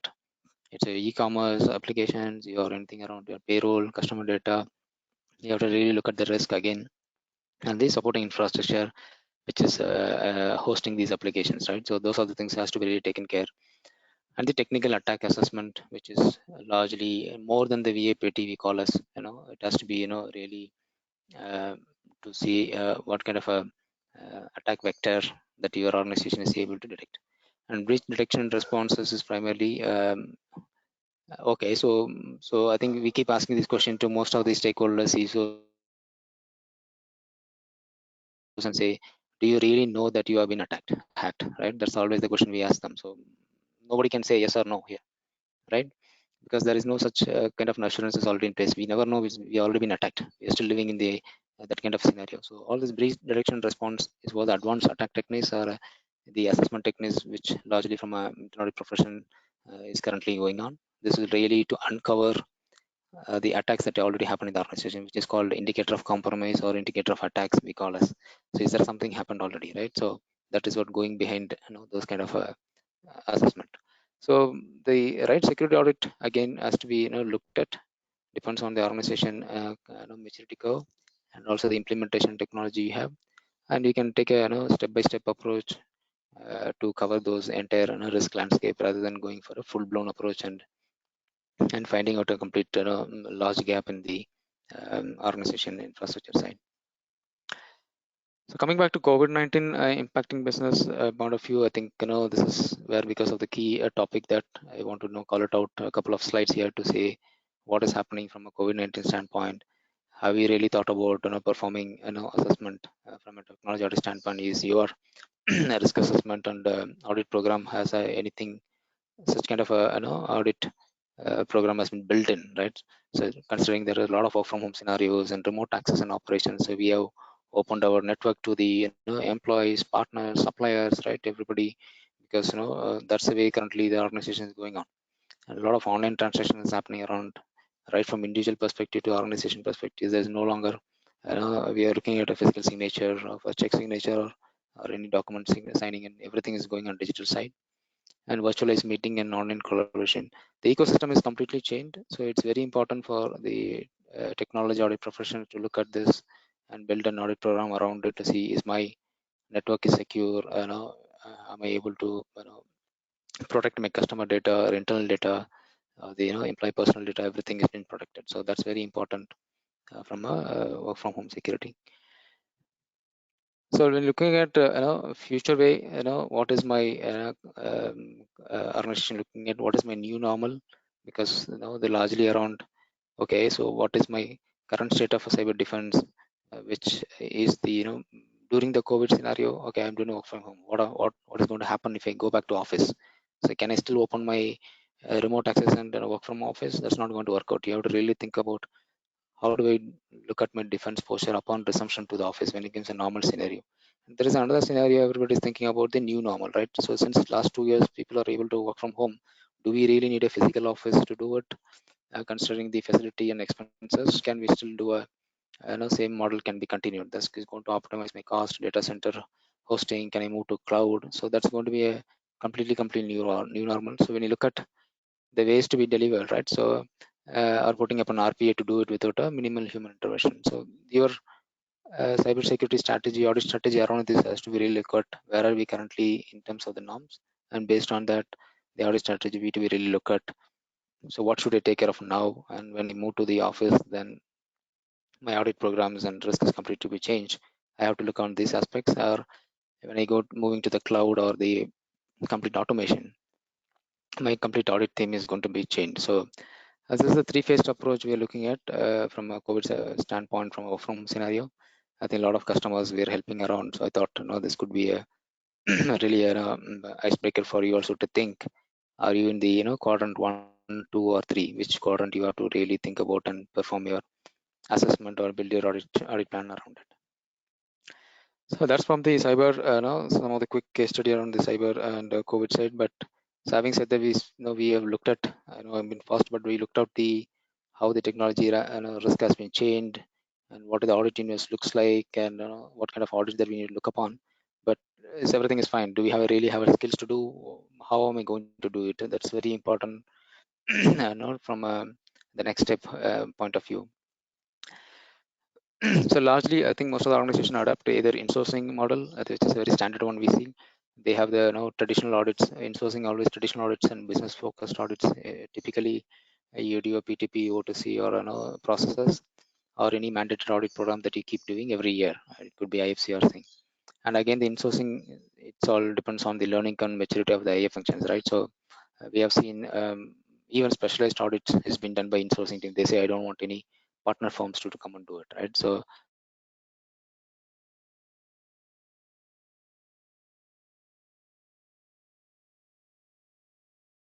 the organization where it's largely due to headcount limitations, skill set, cost, or maybe you want to do on-demand audits. That's where typically happen from our outsourcing side. And there is a middle layer which is specialist or co-sourcing. Still there is a one leg attached to it, because that could be a specialist audit. You don't want to hire a person, right? So if you want to do a red teaming assessment, are you going to do the red teaming assessment for every year, right? No. Or you want to do a RPA audit, or you want to build audit around your machine learning and artificial intelligence kind of a work. So that's where the specialist audit comes in, and they really partner with the organizations and the firms where they help them to do this audit, and that should be always on demand and less frequent audit. So that's the way the delivery model is working, and again depends on what is your current skill set and what are you looking at. Based on that, the audit technology audit delivery can be customized upon. But we also see currently the trend people from the different organizations, right, and the different BUs, right? Somebody working in a development team, who is good at developing the RPAs or developing the algorithms, right? So he's been brought up to the internal team, do a cross training, and you help them to understand the risk, and he helps you to understand your technology side. So that's a complete partnership happens, right? And then the cross-functional training happens, and the audit is being performed. So that's one of the success factor that we see in most of the organizations. So having a right balance team is an ideal combination. We can't say which is really a good to have a complete outsourcing and insourcing. It's always a balanced team structure would be a right combination to have a such kind of a technology audits being delivered. Okay, so I heard my stories, and so what next we have to do when we go home and we start our office from Monday, right? So we need to really think, how do I going to accelerate my IT auditor technology audit? That's what now we need to focus on, right? So these are the combination of elements that one has to be really looked up on to drive a successful technology audit program. So it starts from your shifting your focus on risk assessment. So think about your technology risk assessment as part of internal audit program. Take a real stock on what is my technology risk, what is my future adoption is going to be in organization.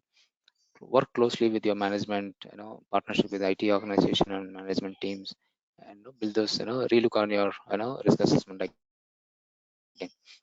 And again, it's very important to do a skills and capability assessment. That's very, very, really important, because considering the situation and the, there is a complete extent of the skills that we have, and it's very difficult to build the skills and also retain the skills and talent, which is very, very important. So you have to look at what is my current skills and capability, and where do you need to acquire those skills. Training and mentoring, I think largely again, this is largely from internal audit, not technology audit perspective. Most of the internal audit trainings has been put a mandated CPE hours to be done, and there is a integration with the L&D and HR process, right? The training, again, to have a proper training for the team professionals to stay abreast of the latest technology happens. So that's very, very important. And partnering opportunities with the vendors, that is also, because it's not everybody having jack of all master of trade, right? So what we call that's not going to happen. So you still need somebody to support you. Then it's give and take kind of a support will happen on the other perspective. so having said that, having a developed knowledge management is also important, because once you do your organization risk management, everything in place, your knowledge still has to be somewhere documented and keep it. The repository is really required. Otherwise, people comes, people leave. You will not able to retain those knowledges. So it's very important to have a knowledge management programs and put in place. Another important aspect from a technology audit side, don't think always a technology as an audit assurance program. A lot of places we see the audit team is involved in the advisory projects, which is called VK, special value engagement, helping the management to give the values rather than giving assurance programs. So that's more helps you to do a understanding of the business. You get a large insights about the organization, what is it happening, rather than giving an assurance program side. And cross-functional we spoke about, see how we can bring people from business to your team, and internal audit team can work with them for some time, so that the partnership happens and you're able to acquire their knowledge which is lacking from the set. This largely comes under the specialized coding skills, DevOps or RPAs of the world, or artificial intelligence. Those are the areas which largely focus from a cross-functional training perspective.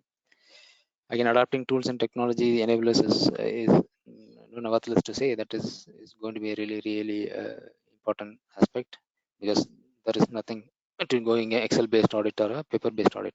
So really need a tool to do it. That could be a digital data analytics tool, or tools around security side as well, right? So how do you look at the alerts and review the security events logs. The last but not the least, I keep insisting which we learned and we are seeing it, effective partnership between IT organization management is really, really important in this era to have a successful technology audit profession and the program that you need to build in an organization, which is really a need. Once you have that in place, and you will be able to have a proper value to the management and the board of directors and the audit committees. So some of the quick related certifications. So this is not the full list, but I'm sure most of you are aware of, but you may have a have a look at it and see, and most of them is not really audit specific, and some of them are specific to security, governance, and data privacy side, but still the element of risks and the subject is going to be same. How do you translate this risk to the controls is what you're going to do on your own, but this certification really helps to develop your skills and upgrade your skills to your organization, and which is again, these are the premier certifications that we have seen right from ISACA, Microsoft, or CompTIA, and again from a cloud perspective. So I think yeah, I think I'm right on time, Mutasa. So I will leave it a note here. I think this is what I want to share today. Hope I could add some feed to the brains here in the call here. Great, So I'm Vijay. reachable in LinkedIn, and my IDs. Please feel to reach, and I'm happy to support. Yeah, thank you, everybody. Vijay, thanks a lot. Thank you very much. I know we handed the session a little late to you, and so maybe you had to rush in a little. And I now request my colleague, coordinator, CA Richa Chutle. So, Ruta, please carry out a formal vote of thanks for Vijay, a much deserved vote of thanks. Thank you, Vijay sir. Thank you. It was a really insightful presentation. I especially like the point that cybersecurity audit is now gaining importance even across worldwide. Second point, what I like was three-stage cyber defense audit scope for COVID-19, especially now in the new normal. And co-sourcing, I think, would be the key word in the coming times. So thank you very much, Vijay sir, for this really an insightful deliberation on these points. Rutuja bhai, what do you? Yeah. Thank you, Ruta. And Vijay, extremely grateful. Thanks a lot. Thanks, And no problem. since we are like running a little late, I'm keeping the questions for the panel towards the end. So let us move to the panel then. I also recognize presence of WIRC Chairman Manish Gadia, and Manish bhai, welcome. And on the panel, so we have Delzad. Delzad is a pro actually, and he keeps on supporting us at WIRC whenever required, whenever we call him. And he is like a risk consultant. He's an IT guy, and he's from ICICI Lombard. I'm sure Ruta will introduce him in detail. We have an auditor here in Raviraj Karia, and he comes from a pharma, like currently with a pharma company, the chief audit executive. We have Jignesh Mehta with us, and from Mondelez, the chocolate company. But Jignesh, I think the role is little more bigger. He also looks at the whole of compliance, etc. Then we have Anil, and we go to the second line of defense, and from Vodafone Shared Service Center in Pune, the second line of defense, and then we go to the first line with Navneet being the CFO of a ITS company. So I think different type of perspectives which are going to come from all of them. And so without wasting much time, I request Ruta to introduce the moderator, and then we'll hand over to Delzad to introduce all the panelists, and we get into the panel straight. So Ruta, over to you for the introduction. Mr. Delzad, Jivaasha is associate member of all the three big institutes, Institute of Chartered Accountants of India, Institute of Company Secretaries, as well as Institute of Cost Accountants. He has also completed post-qualification information systems audit from ICICI and also is a fellow of the Insurance Institute of India. The noteworthy fact is that he has successfully cleared with distinction the risk management examination of Chartered Insurance Institute, London. No doubt, he is also the recipient of the prestigious Risk Manager of the Year 2017 award by the globally renowned Legal Era Group. He is on the strategic advisory board of the Institute of Risk Management UK Indian affiliate. Presently, Mr. Jivaasha is with ICICI Lombard General Insurance Company and is leading private sector. It is a leading private sector general insurance company, and he is also driving various pioneering, diverse, and challenging practices in enterprise risk management function of the ICICI Lombard.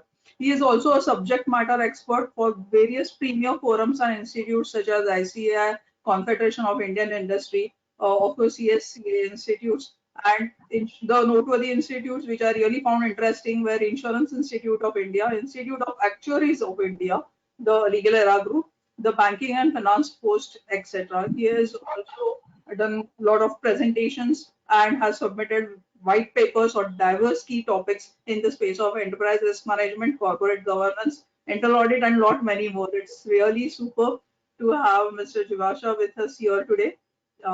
Thank you very much. Thank you, Ruta. Thank you very much for the great introduction, and good evening and a very warm welcome to Mr. Manish Gadia, Chairperson WIRC, Mr. Murtuza Kachwala, Regional Council Member and Chairman of the Internal Audit Committee of WIRC ICAI, my fellow panelists, and all the members who have joined in for today's session. At the outset, we would like to communicate our sincere thanks to WIRC of ICAI and the Internal Audit Committee for the commendable work being carried out for the benefit of the members. It is indeed a pleasure and privilege to be part of today's panel discussion, and I'm absolutely sure that this panel discussion is going to be an enriching, interesting, and absorbing one for everyone who has joined in today. So let me begin by introducing our esteemed panelists for the day. First, we have Mr. Navneet Khandelwal. Mr. Khandelwal is a seasoned finance leader with 22 years of industry experience. He is the CFO of Zensar Technologies with expertise in financial management, transformation of shared services, integration of acquired entities, and investor relation, amongst many others. In his tenure at Zensar, he has led the holistic finance transformation from a people, process, and systems perspective. Prior to joining Zensar, Navneet was the CFO of Wipro's digital business. A chartered accountant by qualification, he is actively involved in various CFO forums as a speaker. Thank you very much, Navneet, for joining in today's panel. Our next panelist is Mr. Jignesh Mehta. Jignesh leads internal audit and control functions for the Asia Pacific, Middle East, and the Africa regions of Mondelez International. Mondelez, of course, is more popularly known as Cadbury's and the Oreo brands in India. He is also a member of the board of directors in a few Indian and overseas Mondelez entities. Quite interesting that before moving to the corporate side, Jignesh spent 13 years with Big Four consulting firms, and his last stint was with EY, where he was a director of the advisory practice. Mr. Mehta is a chartered accountant by qualification. A very warm welcome to you, Jignesh. Our next panelist is Mr. Anil Phadtare. Mr. Phadtare is the Vice President and Group Head of Controls at Vodafone Group.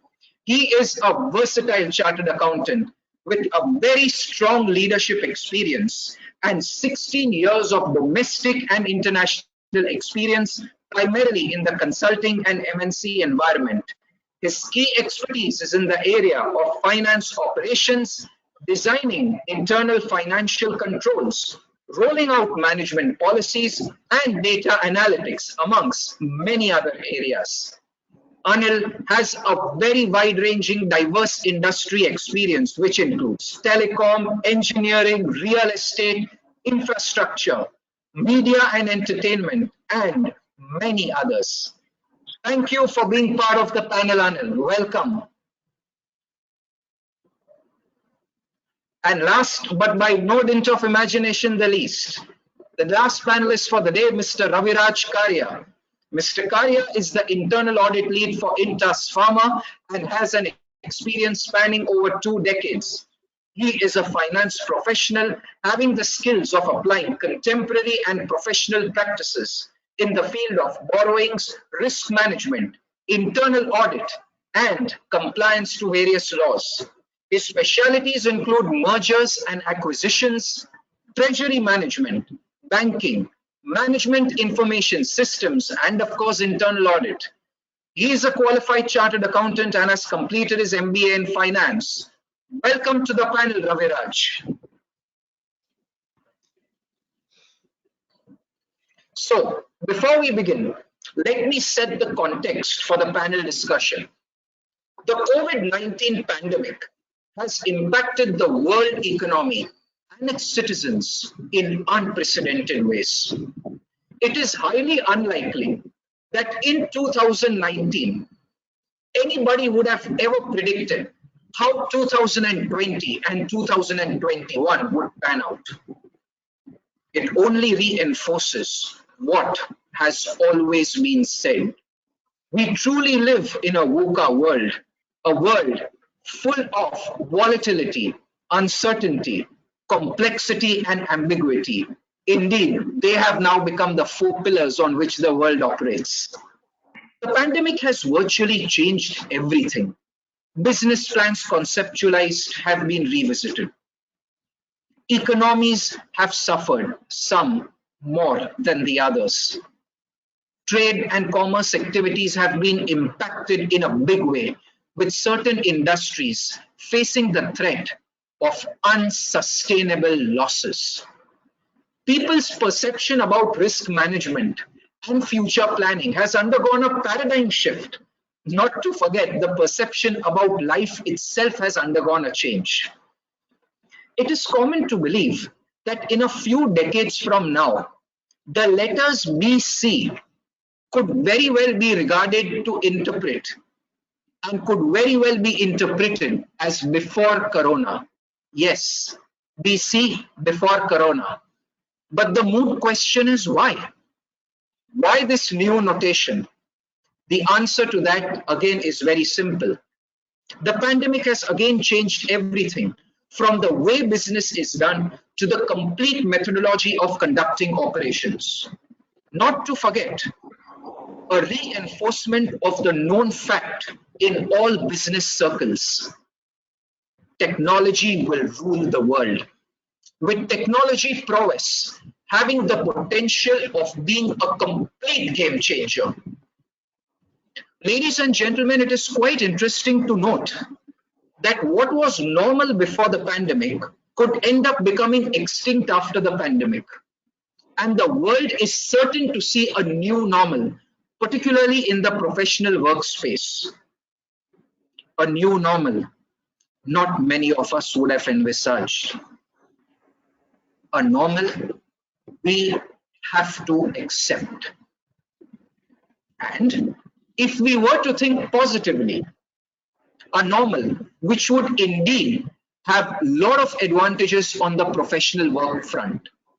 Indeed, as I was talking to Mr. Kachwala, the underlying theme of WIRC could not have been more apt because it's critical to one, brace this change, two, to organize ourselves, three, to enhance our learnings, and four, deliver at all points in time. With that, I once again welcome all the panelists, and over the next 1 hour, the focus would be on discussing the evolving technology and the ever-changing risk paradigm and preparing for what we all know is this new normal. So let me begin with Mr. Jignesh Mehta. So Jignesh, since the onset of the pandemic, we have seen technology influence every function and every aspect of business. Technology was always important even before the pandemic. However, the pandemic has only reinforced its importance further.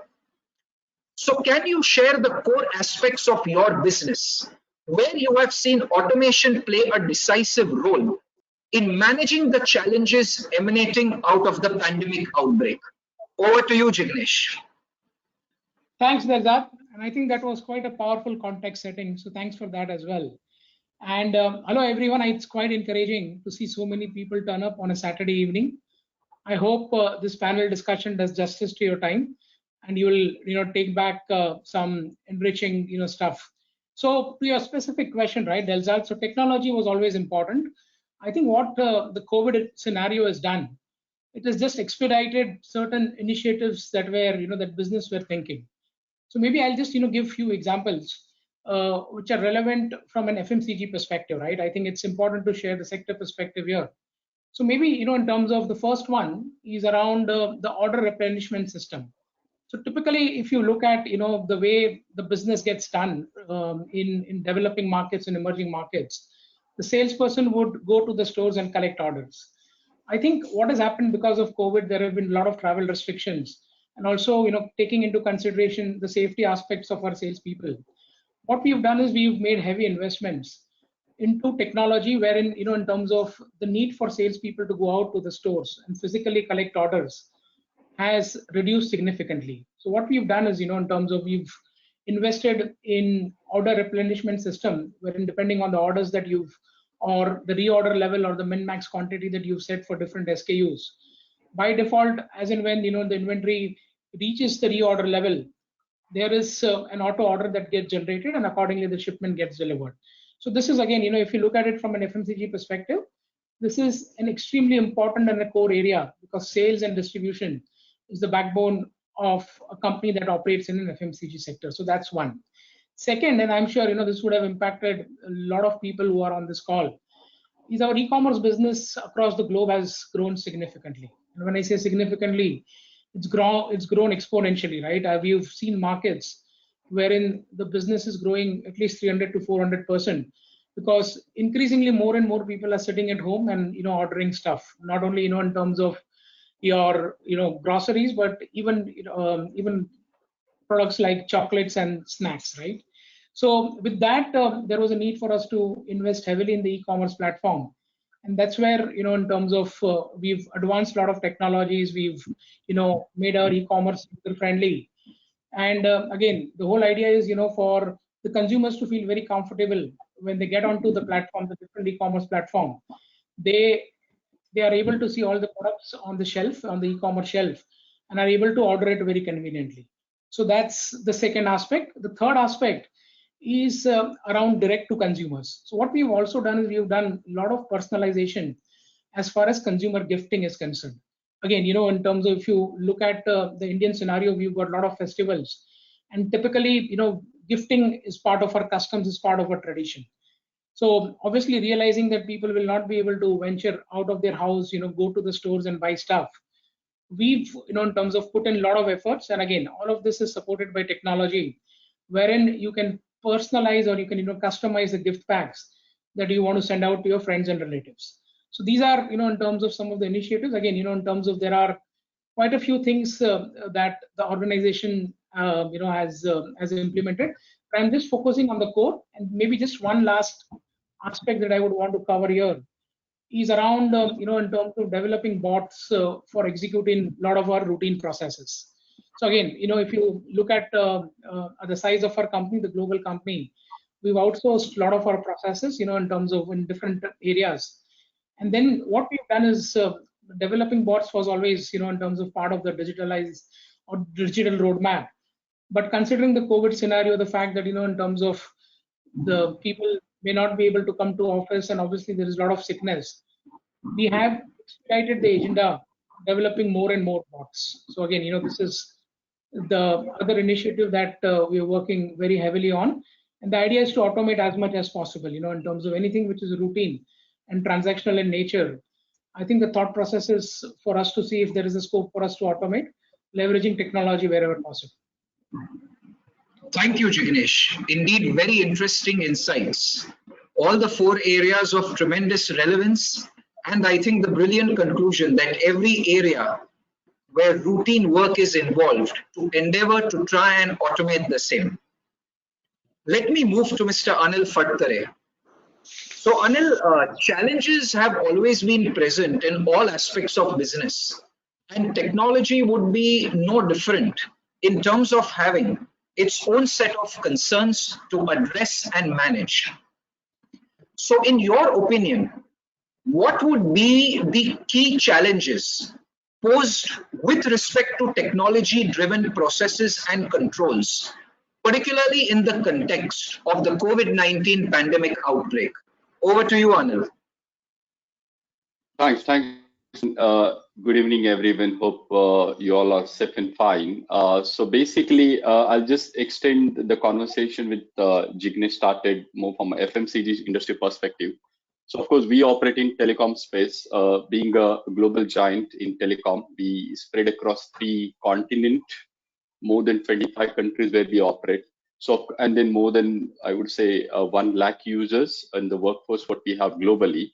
Now, by virtue of our size and scale and spread, I think like any other big companies, we also have few challenges, and we come across those challenges, and I'm sure some of us would be able to correlate with that as well. I think the first one which came out to us is around the cyber attacks, because we deal with millions of customers being a part of telecom industry. Our responsibility towards protecting the personally identifiable information of our customer is very, very notch. And of course, bulk of our business comes from Europe, where, as some of you would be knowing, the data privacy laws are already in place. So that adds a more regulatory dimension to it as well.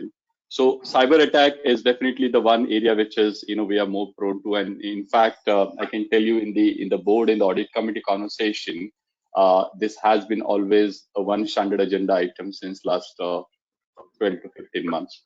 The other thing which I see, and this is perhaps more operational in terms of how our, the audience here would be looking into as well, is a user access management bit, because everybody is working virtually, remotely. There have been some compromises at time being given just to accommodate the process, but at the same time, those needs to be governed and monitored well as well, not just manually, but using a technology. So I think the user access management is the other bit which we see getting more and more rigor and focus from our perspective.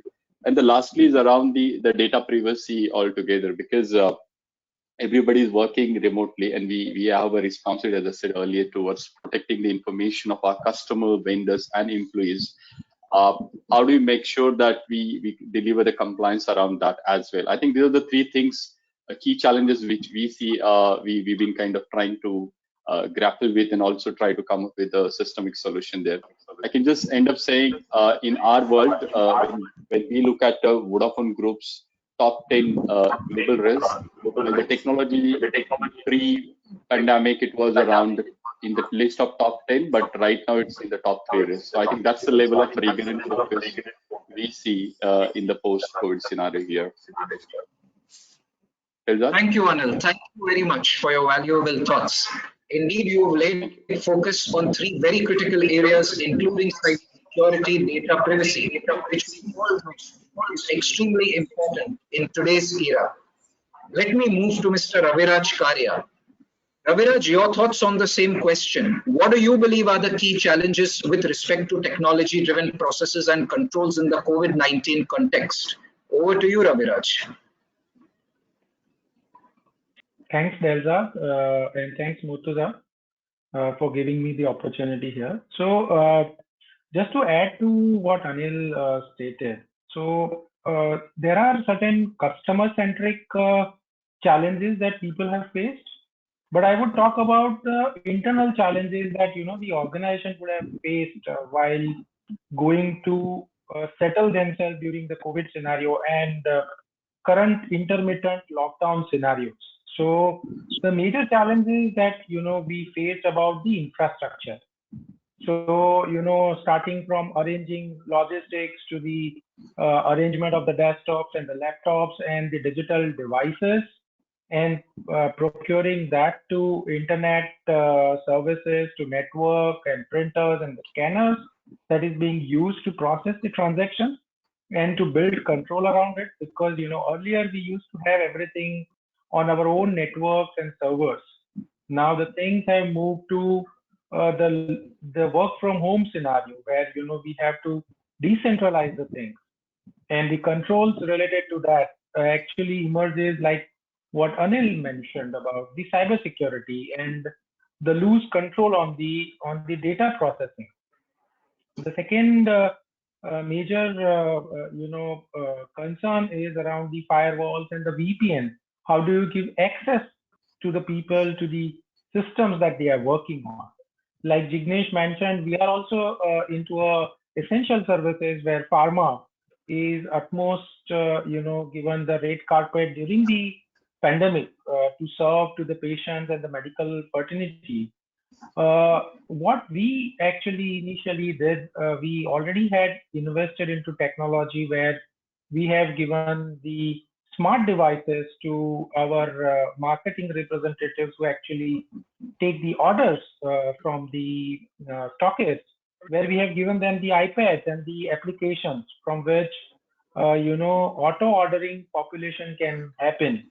And basis that, they can punch the order on the min-max quantity that is being purchased by the stockist. And one login also is given to the customers who can, edit and modify those orders so that, we can minimize the risk of people traveling here and there. We also invested into technologies like, we invested heavily on VC platforms, which is a WebEx system across all the countries and the locations. So sitting over one place, people can interact and connect and work seamlessly. So these are the challenges that we have, put controls over and, work seamlessly. And we look forward to utilize these platforms for the new normal as well. Thank you, Raviraj. Thank you very much. Indeed, you stressed on a very important aspect, which was important for companies at the beginning of the pandemic, which was arranging for the technology infrastructure to be provided to all the employees. Thank you for your thoughts. Let me move to Mr. Navneet Khandelwal. Good evening, Navneet. So, amidst these tough times, one thing which has clearly come out is that enterprise risk management is a fundamental and the necessity to survive and build a resilient business. It is also gaining more traction in terms of regulators like SEBI increasingly putting a focus on ERM to build a more resilient corporate India Inc. In fact, recently on May 5th, 2021, SEBI released a regulation which aims at further strengthening the risk management practices of listed entities. So, Navneet, in the post-pandemic era, or as we call it in the new normal, do you see enterprise risk management being further integrated and synchronized with organizational strategy? Over to you, Navneet. Hey, thanks, Delzad. So, actually, enterprise risk management, I won't say will be integrated part of strategy. It becomes a part of strategy itself. No strategy exercise can exist without components of risk built into it.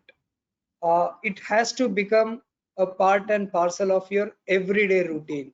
All decisions that you take, irrespective of whether they're being strategic or operational, have to be weighed in from a perspective of risk.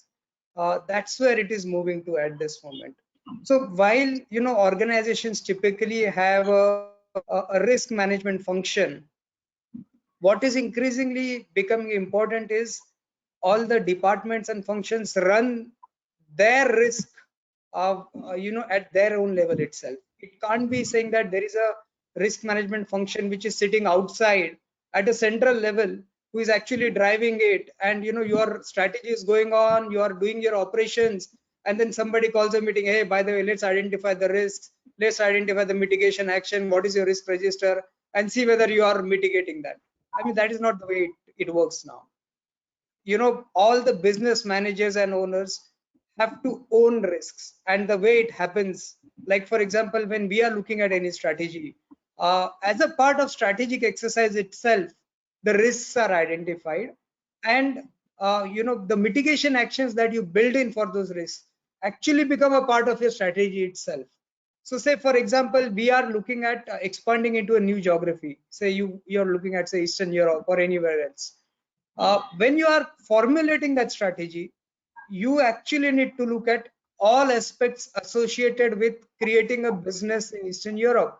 what are the kind of compliance risks you have, what is the regulatory environment you will be operating in, what are the kind of employment related risks that you need to look at, the business operating risks. All of this have to be a part of the strategy itself when you are actually trying to expand into this kind of geographies. And the board also these days, when we very recently had a strategy exercise and we presented to our board, one of the things which the board looked at was, as a part of the strategy itself, what are the risks that we have identified, what are the mitigation plans that we have.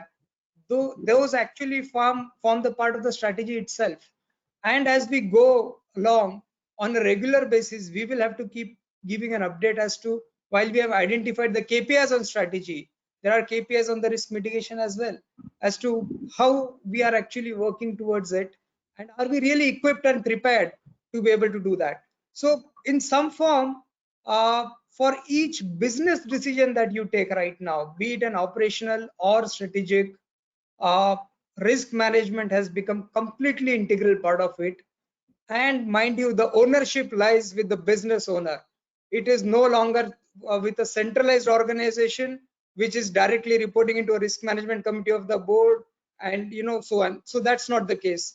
And like when we also have our risk management committee meetings, it is the business owners who come and present as to how their strategies are being played out and how they are actually effectively managing risks for their businesses. So that's how it's changing now. Thank you very much, Navneet. Indeed, fantastic insights, particularly the aspect of business owners owning their respective risks. More importantly, carrying out risk management as a day-to-day activity and not a once-in-a-way activity. And above all, identifying risks right during the stage of strategy formulation. So ladies and gentlemen, after having understood the automation element, the challenges of technology, the interplay of risk management in today's era, let's move a little bit on the academic side. Let me invite the views of Mr. Anil Phadtare. So Anil, it has been observed that internal auditors possessing core qualifications like NISA of ICAI, as well as maybe qualifications like CISA, do play a vital role in terms of value contributions while carrying out internal audits. So what would be your recommendations or your inputs, if any, on the proposed changes which are required in the CA syllabus to further equip the CA community with relevant skill sets from a technology standpoint? Look forward to hearing you, Anil. Sure, Delzad. So I think since the time I have studied CA, I think if I look back that syllabus, I think definitely, and most of us would have also recognized this, is our syllabus was more around the principles, more around the auditing governance, the compliance bits of it, and which is rightfully so needs to be there as well. But I think looking at the speed at which technology is changing, the way the complexity of the organizations are changing, and the way the new type of the economical changes happening in the organization, I think auditor also need to keep themselves up to the speed in this change. Otherwise, I think we would struggle in the long term to really do the real value add, be from audit committee perspective or from a board perspective. I think if I go back to our overall curriculum and the way we look at it, I think the good benefit which I see as a CA student during my articleship time is we had a practical 3-year trainings happening wherein you actually get an exposure to working with a different size and scale and different style of management in companies and so on. I think the point here is, what if we could actually say out of this 3 years, maybe 3 to 6 months at least as a bare minimum, we should say there has to be a mandatory on-the-job exposure to our CA students, to our future CAs, to basically spending some time with this in the corporate IT teams, the client IT teams. And I think we need to create some kind of framework wherein they actually get on.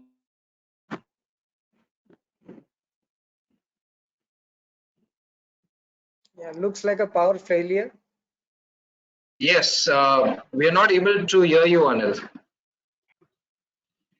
He's got a power failure, it looks like. Yes. but he's still connected. All right, so we will look forward to maybe coming back to Anil and hearing some of his thoughts. But I think some very interesting insights So, coming through. Delzad, I can add some inputs here as well, if you allow me. Sure. Yeah. So I think what Anil was trying to say is that, if we can somehow bring in some regulatory or requirement into the training of the ICAI curriculum, wherein, we can expose the articles, and if permits, we can have the industrial trainee, working for some of these consulting programs, which, as an internal auditor, we can carry out. And if we expose them to such kind of programs, then, the practical insights that a student can get will be much more than, reading the books and getting the theoretical knowledge. Because in IT, what my experience is that, looking at it, the things from a theoretical perspective is very different than, when you actually practically do it.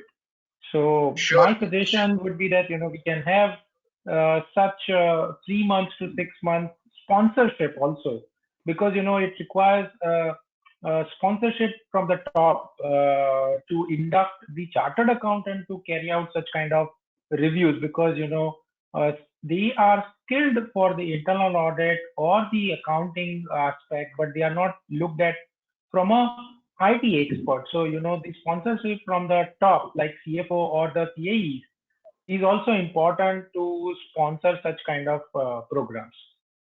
Sure, Raviraj. Thank you very much for your valuable insights. Indeed, what I've understood through hearing some part of what Anil said and some part of what Raviraj said. So I think, yes, Anil is back.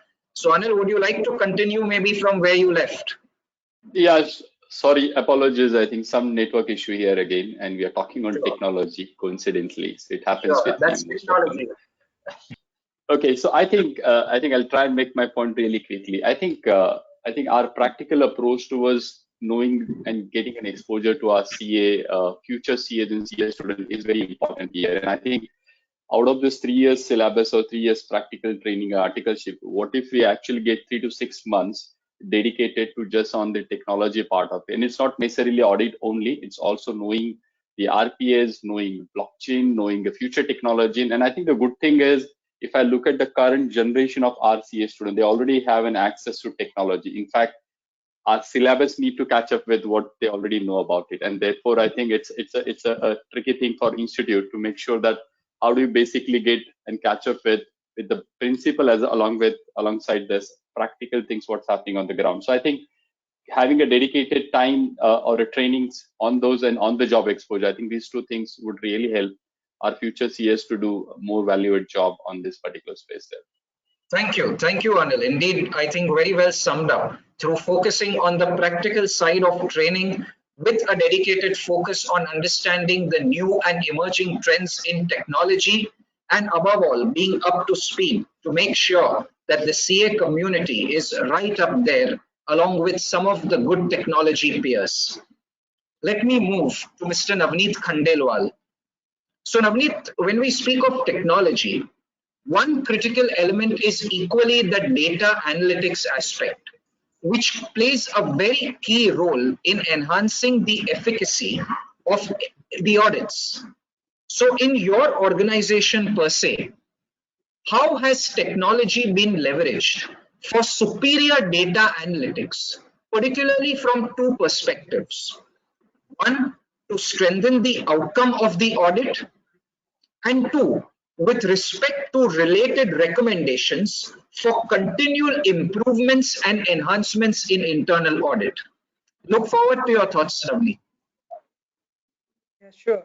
So, technology is a very important tool to be leveraged as a part of the audit perspective.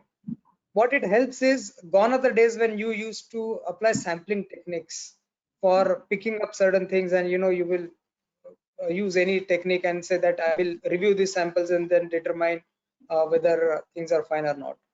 Now is the time where you do 100% verification, and this is all possible through technology. one of the things that we actually use is analytics, what we call it as a concurrent audit, which keeps on going on. What happens is like, say, for example, AP process. So from all the AP which is getting processed, we have set certain rules which will throw us exceptions. So, just a couple of examples of those rules are, if for a particular vendor, same absolute amount of invoices being processed multiple times, okay, that throws out as an exception. Or if there has been a multiple account, the account number, the bank account number of the vendor has changed a couple of times during a period, that throws out as an exception. Sure. So some of these rules we have actually set up about 16 such rules based on which anomalies are thrown out, and those anomalies are reviewed in greater detail. What happens during those reviews is there could be false positives, or there could be issues that come out. Those issues are also segregated into what could be an issue related to an operating effectiveness versus what could really throw out any challenges in the design per se of the system. So all issues with respect to design are looked at separately, so that if we have to change our processes, they are, that feedback is given by the audit team to the business owner, saying that, we are seeing these issues because of a design defect which you need to fix. Operating effectiveness is dealt with separately, so that you actually ensure that how do you improve the number of cases don't increase. And increasingly more confidence I also as a CFO get if there are more false positives than actual issues which come out. So that is something which comes out as a dashboard on a regular basis to me. And I just gave you an example of AP. Same thing we run for even our unbilled or revenue, because from an IT company perspective, and I'm sure it is for any other company, revenue is a very critical component, and identifying issues up front is very, very critical and important, so that we can really act on them.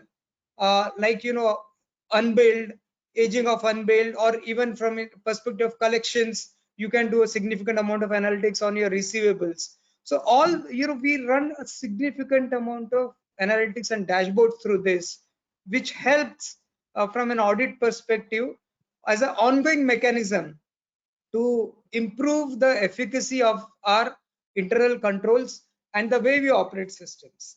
So this also in turns acts as an input when somebody takes up an area from an audit perspective. So what happens is, when you actually look at revenue as an area for audit, you will take inputs from this, and then you will more focus, still you will do a complete refresh on the process design when you do the review, and identify, do a process walkthrough, identify what could be the issues, and further do a deep dive on areas that you can pick up from what analysis had thrown. So this actually tightens the kind of areas that you want to look at. You also get a very good comprehensive coverage from an audit perspective, and an assurance to both the management and the audit committee that you are having a very good comprehensive coverage from various elements and aspects, so that the the audit efficacy also improves over a period of time. So these are few of the things that we are doing from a technological standpoint to actually improve the quality and efficacy of our audits. Thank you, Navneet. Indeed, a very interesting thought that we are exposed to a lot of data in today's times, and having in place the right analytics with the right rules built into the technology systems enables us to come out with results which can further facilitate a deep dive from an audit perspective, even if it means that there are false positives coming out. All in all, data analytics will always help us to have a more focused approach towards auditing and look at deriving good results from the audit. Thank you, Navneet. Let me move to Jignesh. So, Jignesh, do you see a situation emanating wherein chief audit executives or CAEs of organizations would now have to mandatorily ensure that their core team leads are suitably equipped and honed with the right technology related skill sets to not only improve the overall efficacy of audits, but also from an effective governance management standpoint? Over to you, Jignesh. No, I think it's a great and a very pertinent question, Delzad. So if you look at, in terms of any audit function, be it within India or a global audit function, I don't think there is any audit function wherein automation and digitalization, these are not priorities for the audit function. Even let's say when you move on the other side, when you look at, all the big four firms which are basically providing advisory services, either on the process side or on the technology side, they are making heavy investments into practices which are more on the tech side, right? If you look at, in terms of the solutions that all these firms are developing, I think more and more solutions are coming out on the technology side. So I think it's a given that, if let's say if you want to run an audit function, it is extremely important that the CE himself or herself and the core team members that you have within your function, and even the extended team that you've got, the form of outsourced service providers, you need to have the right partners and the right teams, which has got, in terms of the right level of technological aptitude and mindset for them to approach any situations. So typically, in terms of when you look at audits, so I would divide the audits, and again, I'm sure that's true for most of the audits that gets executed. You have a hardcore process audit, and then you have audits which you typically do on IT side, right, which are more focused on the IT areas. Obviously, when you talk about IT and IT related audits, those audits would be executed by individuals who've got the right level of skill set. So for example, let's say if you're talking about cyber audits or cyber security audits, then you would need specialists who understand the cyber risk and, in terms of on different technologies that's available in the market.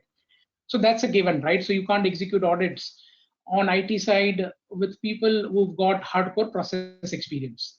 But I think the interesting trend that is developed, let's say when you talk about audits which are hardcore audits on the process side, it is important for the auditors of the audit team, right, which includes the audit lead. You mentioned about audit leads, but I would extend that to the entire audit team.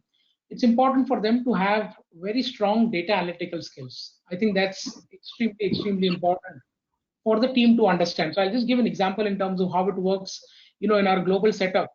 So we have a centralized data analytics team which runs the standard scripts. And what we've done over a period of time, we've got certain scripts developed in a Tableau dashboard, and those are available to the audit team before they actually go out and execute audits.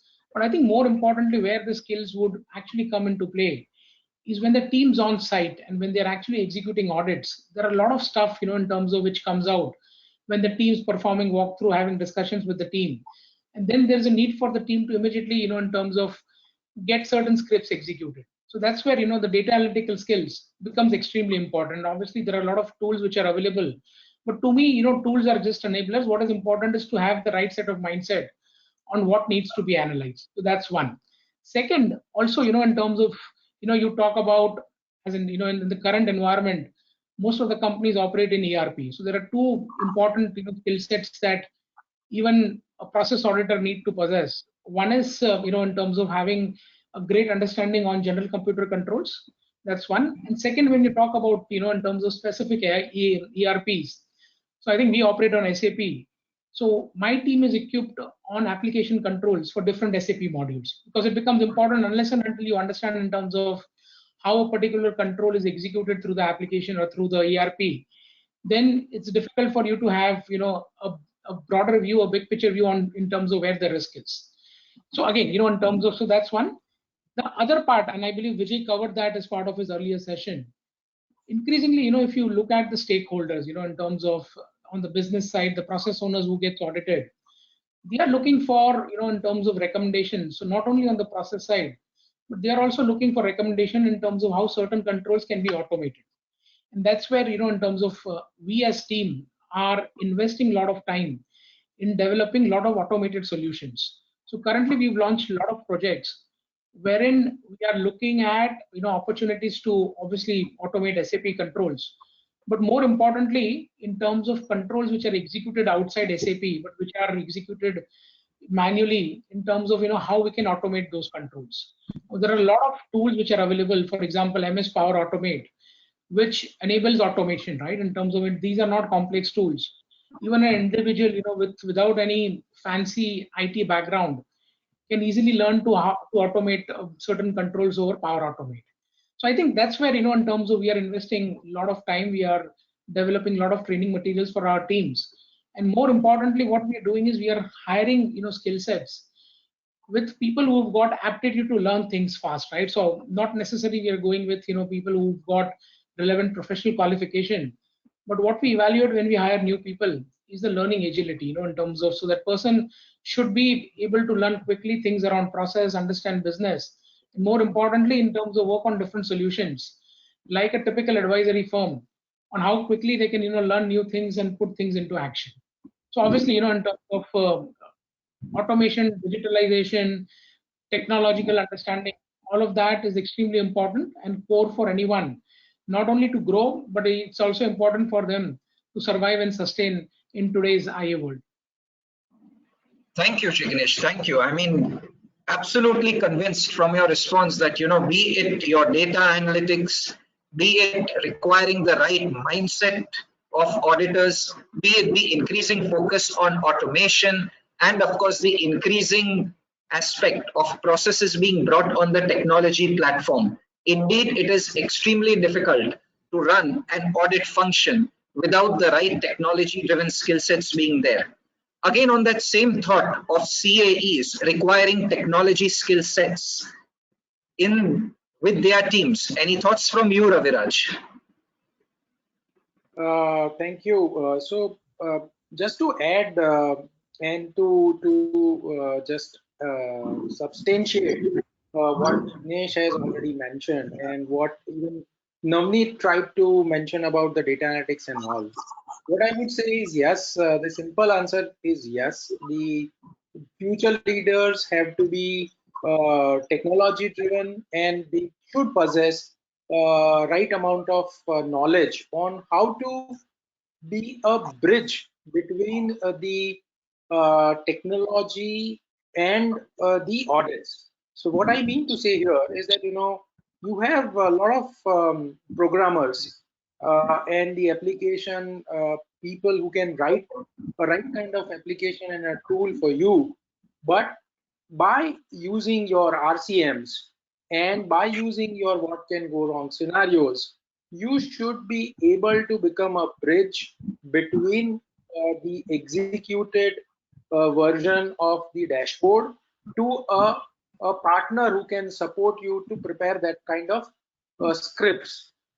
Because what happens when what we see is that there are generic scripts available if you go out in the market, but while you have to remove your false positives, you have to be accurate on what you are actually presenting to the management and the risk that you are looking at. So you have to be a proper bridge, and to become that proper bridge, you should have knowledge of both the what can go wrong scenarios and the risk posed into the function, as well as you should know how you can transcript that to the programmer who helps you to create such scripts. Thank you, Raviraj. Indeed, a very interesting insight. And again, likewise, absolutely convinced that the way forward is that CAEs indeed will look out for people in their team who have got the right aptitude, the right mindset, the right learning abilities, and the right knowledge on technology, as that will play a big role in enhancing the efficacy of audit. Let me move to Mr. Navneet Khandelwal.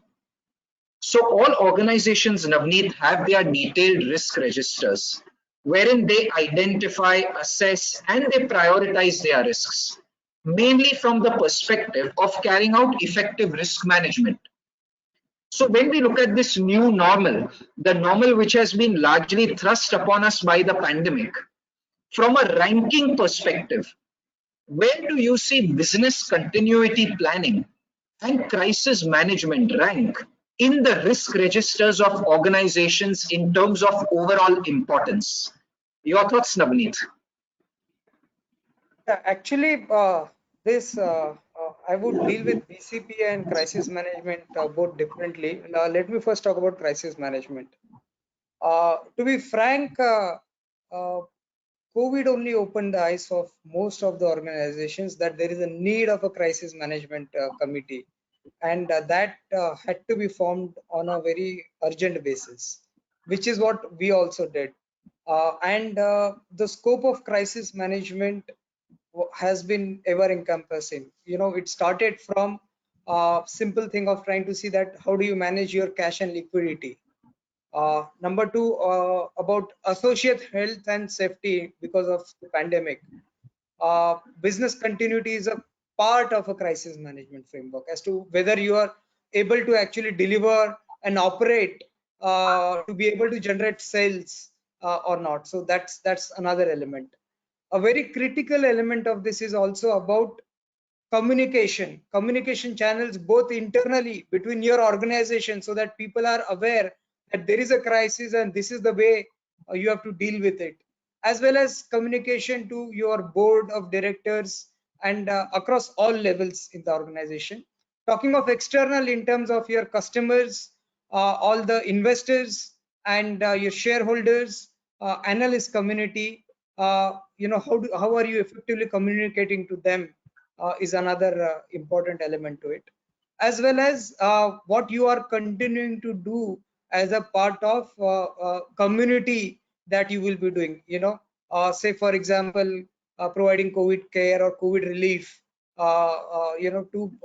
to public at large. So those are also part of the crisis management framework, and this comprehensive nature of this framework could be actually established only during this time. As a part of this framework, what we also did was, it's a very different type of thing that you have to look at.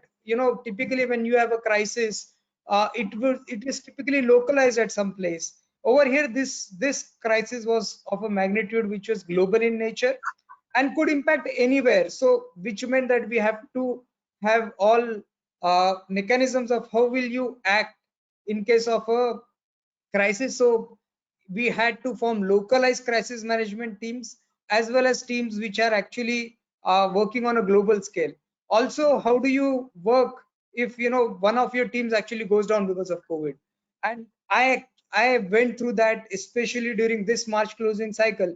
We had a committed date of a board meeting and our results, and about 20% of my team, who is actually in book closure, was down with COVID, either directly or indirectly. Indirectly means one of their very close family member, a spouse or parent, is COVID positive, which actually also impacts your ability to work.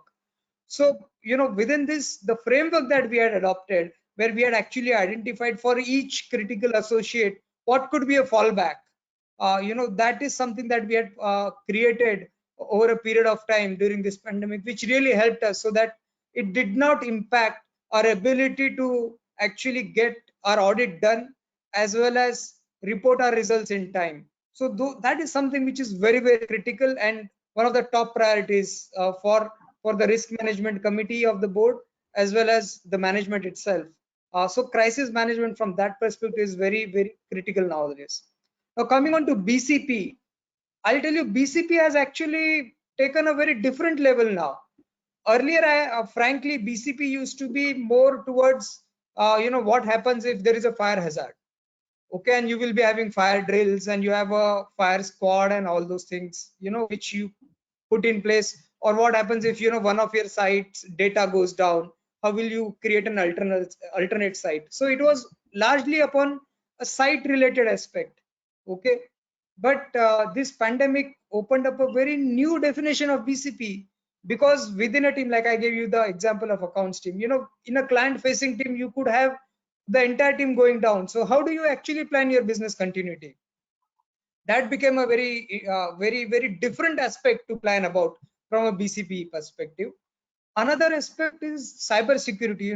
Initially also we had this point touched upon during this discussion, but cyber security clearly from a very different perspective. What happens actually if there is a ransomware attack?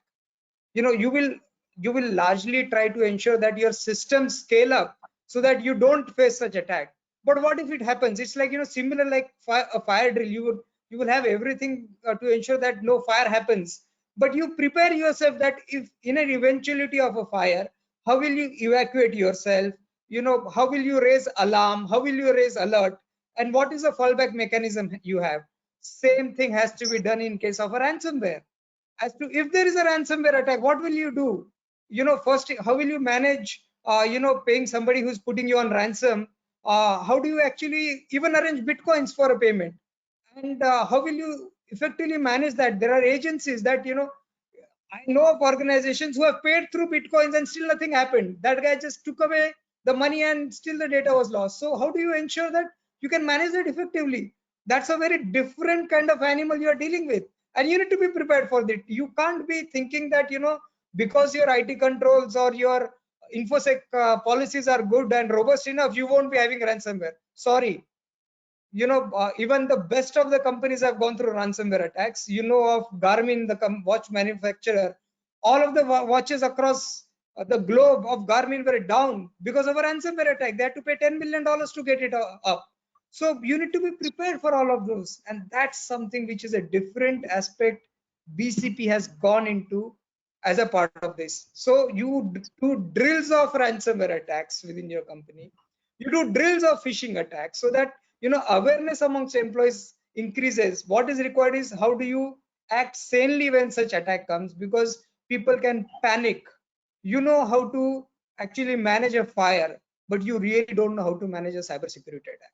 And that is what you need to learn as a part of this, and hence it's a very, very important aspect of your risk register at this moment. Thank you, Navneet. Thank you. I mean, indeed, some fantastic thoughts. The big takeaways being that BCP is not just restricted to technology, it even has to indeed extend to manpower, wherein you look at backups, because amidst these tough times, if any particular employee is not able to discharge his duty, what's your plan B? And above all, when we talk about crisis management, the increasing ransomware attacks and all other cyber security incidents, extremely important to be prepared in advance. As we always say, you can't prepare for a war during a war. You have to be prepared beforehand and execute when a war happens. Jignesh, what would be your thoughts on the same?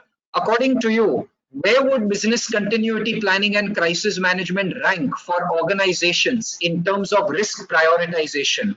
Your thoughts, Jignesh? Yeah. So Delzad, if you look at BCP, right, it's always a very important topic, not only for the executive management, but this is more a boardroom discussion and audit committee discussion topic. In fact, in terms of in a lot of our audit committee meetings as well as board meetings, there are dedicated sessions wherein, in terms of the functional leaders are called upon and give an overview in terms of the actions being taken to ensure that we've got a robust BCP in place, right? So this was always a hot topic, within Mondelez, considering that food safety is such an important aspect in our business, and everyone in the business always thought that we've got very robust plans, at least on paper. But when COVID struck, most of the companies realized that the concept of BCP in all likelihood exists only in papers, right? Because what happened in COVID was absolutely unprecedented. I'm sure no organization in this world would have thought of a scenario like this, wherein everything comes to a standstill, right? So what you do is you plan for certain eventualities in one part of the world, in certain plants, certain countries. But herein, when you look at COVID, it's actually, in terms of disrupted the entire globe. Let's say for a global company like ours, which has got operations across different countries, this was truly unprecedented. Having said that, I think Navneet covered quite a bit on cybersecurity, spoke about people and crisis management.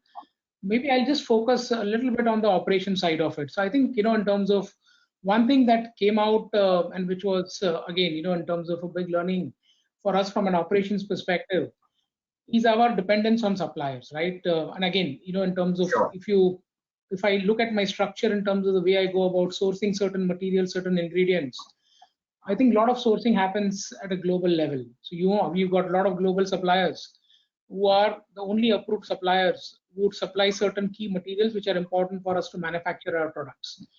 Now, because of this current scenario, in terms of COVID scenario, I think there are a few things that happened, right? It was not easy to do cross-border trade, more because, in terms of logistical issues, and a lot of countries were closing borders. So that was one. The second big thing that, came out as a revelation is that a lot of suppliers were not financially stable. So within 2 or 3 months of COVID, because they had impact on their operations, I think they had to shut down their business. And obviously, let's say if your customer is dependent heavily on you, And if you're shutting your operations, then it's a big risk, right, in terms of overall. So I think more than, in terms of from a cyber perspective or from a people dependency perspective, obviously those were critical factors for us as well. And as Navneet mentioned, cyber attack is, something which is, which most of the companies are susceptible to. For us, the operations aspect was a real, in terms of a revelation for us. In terms of we are not able to secure materials, we are not able to, in fact, in the first wave of COVID here in India, we are not able to secure licenses for us to initiate, in terms of production, being on the food side of it. So again, that's something, in terms of which was not known. And we got to learn only when we actually encountered that situation. I think the third important aspect when you look at operations is around having the manpower on the supply chain side. First, to manufacture, in terms of our products. Second, let's say even if you're able to manufacture products, we couldn't, in terms of secure people to transport our products to different parts of the country. I think that was again, in terms of a big issue that we faced during the first wave. And obviously, in terms of all of that, again, it's a learning for most of the organizations. Likewise, everyone learned, in terms of, so there are a lot of initiatives being planned to ensure, so let's say if, in terms of if you're faced with second wave, third wave, we've got measures in place to at least, in terms of continue with basics. Maybe, in terms of we may not be in a position to produce all the SKUs that we intend to produce and that you see on the shelf, but at least the core ones and the ones, which are running, which are fast moving products for us, we have made up plans to ensure that the supplies are available for such SKUs on an ongoing basis. Thank you, Jignesh. Oh, yes. Thank you. Thank you very much. I think some fantastic insights, particularly on the supply chain side, in terms of a very important risk being highlighted by you, that it's extremely important that companies have in place BCP plans to ensure that if any of their core suppliers are not in a position to supply the essential materials, how do they operate in such scenarios? Thank you, Jignesh, for that insight. My next question is for Mr. Anil Phadtare. So Anil, whilst the pandemic has indeed had some serious downsides to it, many organizations have also focused on the positives it has generated from a professional standpoint. So if I was to talk about your organization, how is your organization dealing with the new normal and any opportunities or the upside, as we call it, which the new normal may have created from a business and compliance standpoint? Happy to hear your thoughts, Anil. Sure. I think I will just kind of break into two parts. I think Vodafone, as a global giant, we started our digital telco journey 3-4 years back. What happened is there are many things or processes, particularly in this industry. We need to have a stronger ecosystem. Just one operator doing versus others not catching up to that perhaps doesn't help.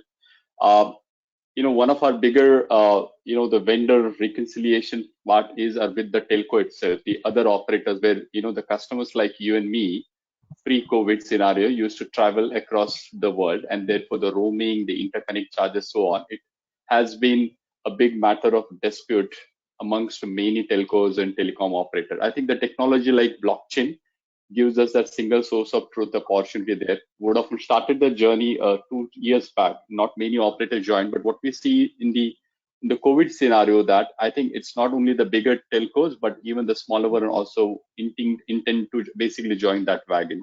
Similar theme, if I see on the business side, and the way again back to our operating model, there is a telco as a whole. I think you need to attract new customers, you need to retain your customers, you need to have a relationship with your customers.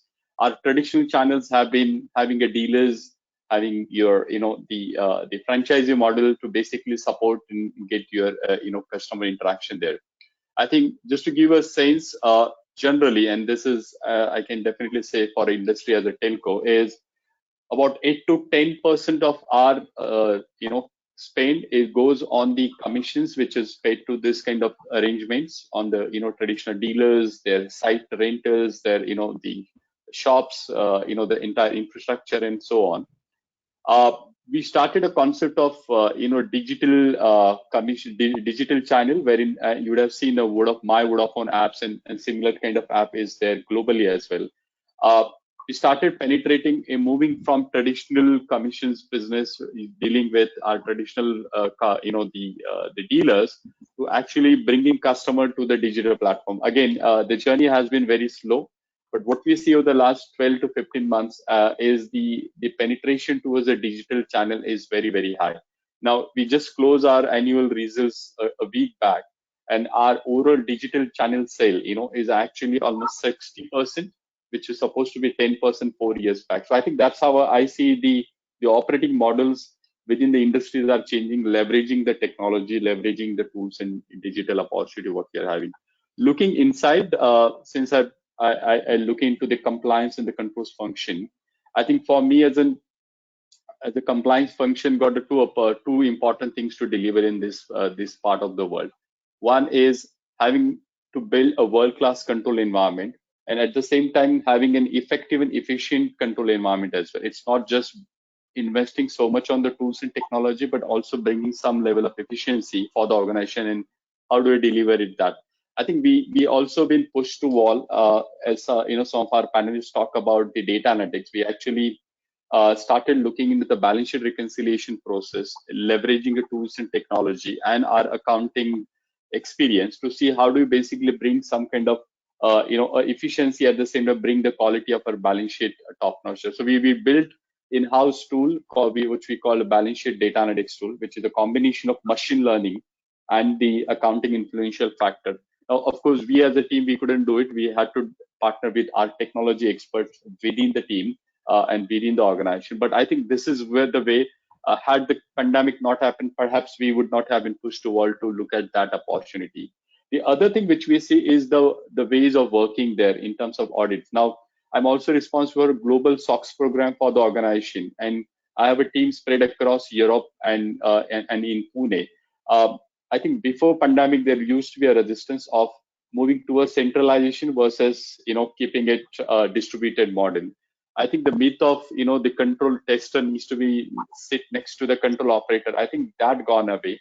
The technology is there to help that happen, and I think this is not only helping me to drive the centralization journey in the organization, it also helps me to drive the standardization and the get a potential scale for the automation there in the near future. And the immediate quick win which we also see is happening here is because our auditors are basically spread across the globe. Now, since I'm centralizing my testing work, I'm actually pulling by virtue of this arrangement for auditors to do bulk of their work from India, which of course helps me to save millions in the audit fees there. So I think those are some of the operating models which are changing, which are giving good benefits and good opportunity in the world of pandemic, I would say. Thank you, Anil. Thank you so much. I think some fantastic insights. Particularly you ended very well by saying a lot of fees through audit expenses. I think I'm sure Navneet and all other CFOs, even Mr. Mehta, Raviraj, all would have had a hearty laugh when you said that in terms of saving costs. So thank you very much to all our panelists for the fantastic insights on data analytics, automation, the entire technology-based audit journey. And with this, I come to an interesting segment. Questions have come in from the audience, and let's look at taking up some of those questions. So the first question is, what exactly comes within the scope of an ISO 31000 certification? So I'll take that question because I have driven the ISO 31000 certification process for my organization. And in fact, ICICI Lombard was the first company to achieve this certification. I think 5 essential elements are looked at in an ISO 31000 standpoint. First, what is your complete process in terms of the entire risk identification, assessment, evaluation, and mitigation plan? So what the ISO auditors typically look out for is how you are looking at implementing your entire risk management. The second element is your governance risk management. So again, if I talk about my organization as an example, you've got an operational risk management committee, you've got a market risk management committee, you've got a credit risk management committee, you've got an information security committee, you've got an outsourcing committee. So again, the essential focus is on how you internally look to manage your risks in terms of highlighting it to your internal management committee and eventually translating upward towards reporting that to your risk management committee. The third critical element is in terms of controls testing. It's not just about how you identified your risk, it's equally about what are your checks and balances to ensure that your controls are designed well and they are working effectively. So that's another element which is looked at by your ISO 31000 auditors. The fourth element is your complete diversity. So more often than not, you tend to look at risks from an operational risk standpoint. But it's extremely important to look at even your credit, your market, your strategic, and look at your complete gamut of risks which your organization is exposed to. And fifth, lastly, the entire concurrency element, as was particularly pointed out by all our panelists. Risk management is not a once in a year activity or a once in a month activity. What they want to look at is how you are essentially looking at continually updating your risk registers, how you are evaluating the changing paradigm, how you are factoring in the new regulatory environment, and last but by no dint of imagination the least, how do you look at building the entire risk culture within your organization? As was pointed out by our panelists, right from the senior management till the lower management, everybody needs to take cognizance of risks and look at risks as a core element of their job, including building it into their KPI. Let me now move on to getting the views of some of our panelists on the other questions which have come. So this question is particularly for Jignesh and Anil. We'll hear from Jignesh before we move on to Anil, that what are some of the increased controls you have implemented from a technology standpoint, given that we are operating in a work from home environment, particularly with respect to areas like password sharing, where you run the risk of employees sharing passwords with other fellow colleagues. So your thoughts, Jignesh, before we move on to Anil. So I think, in terms of maybe the example that was given in the question around password sharing, I don't think there is anything significantly different that we've done on password sharing. We as a global organization always had some very strict policies on password sharing, right?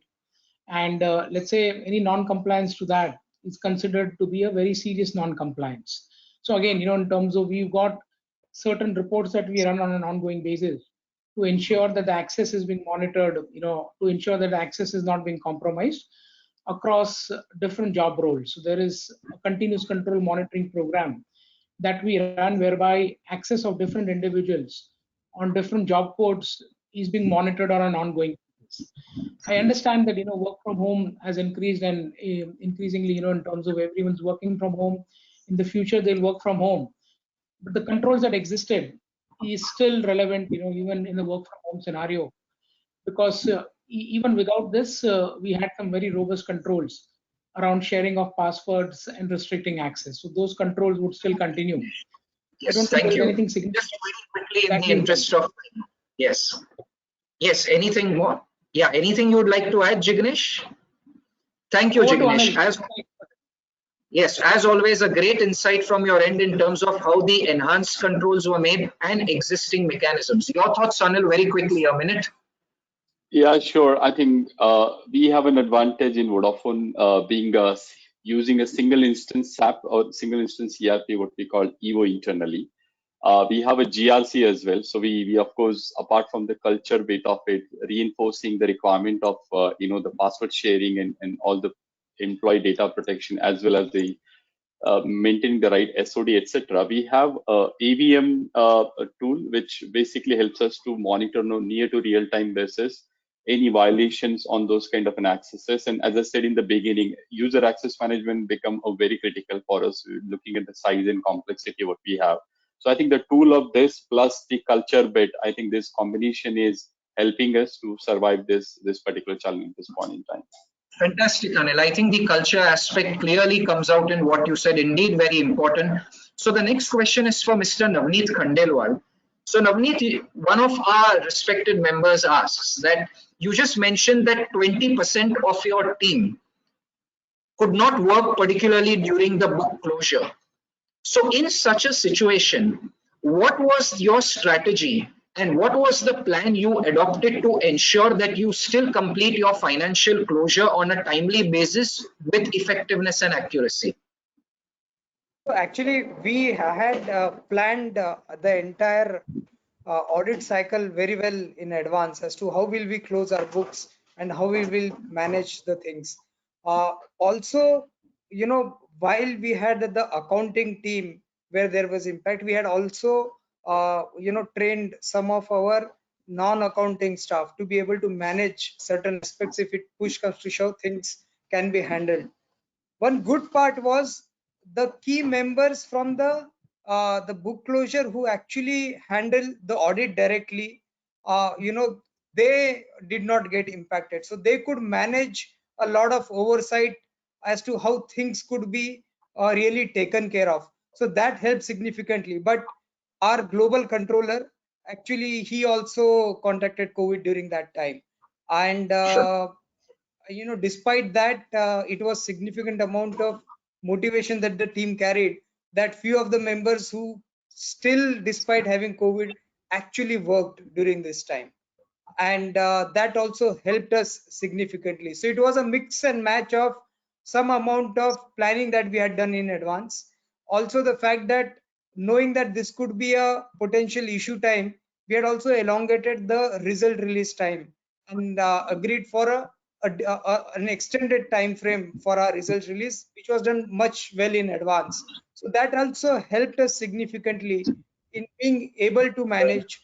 Our auditors were also quite helpful, where there were areas where they decided that probably because of the planning done, they were able to complete a good chunk of their reviews prior to February itself, so that all they had to look for during the April time was the only last 3 months, and any perspective that they have to cover from an overall balance sheet and financial signing off.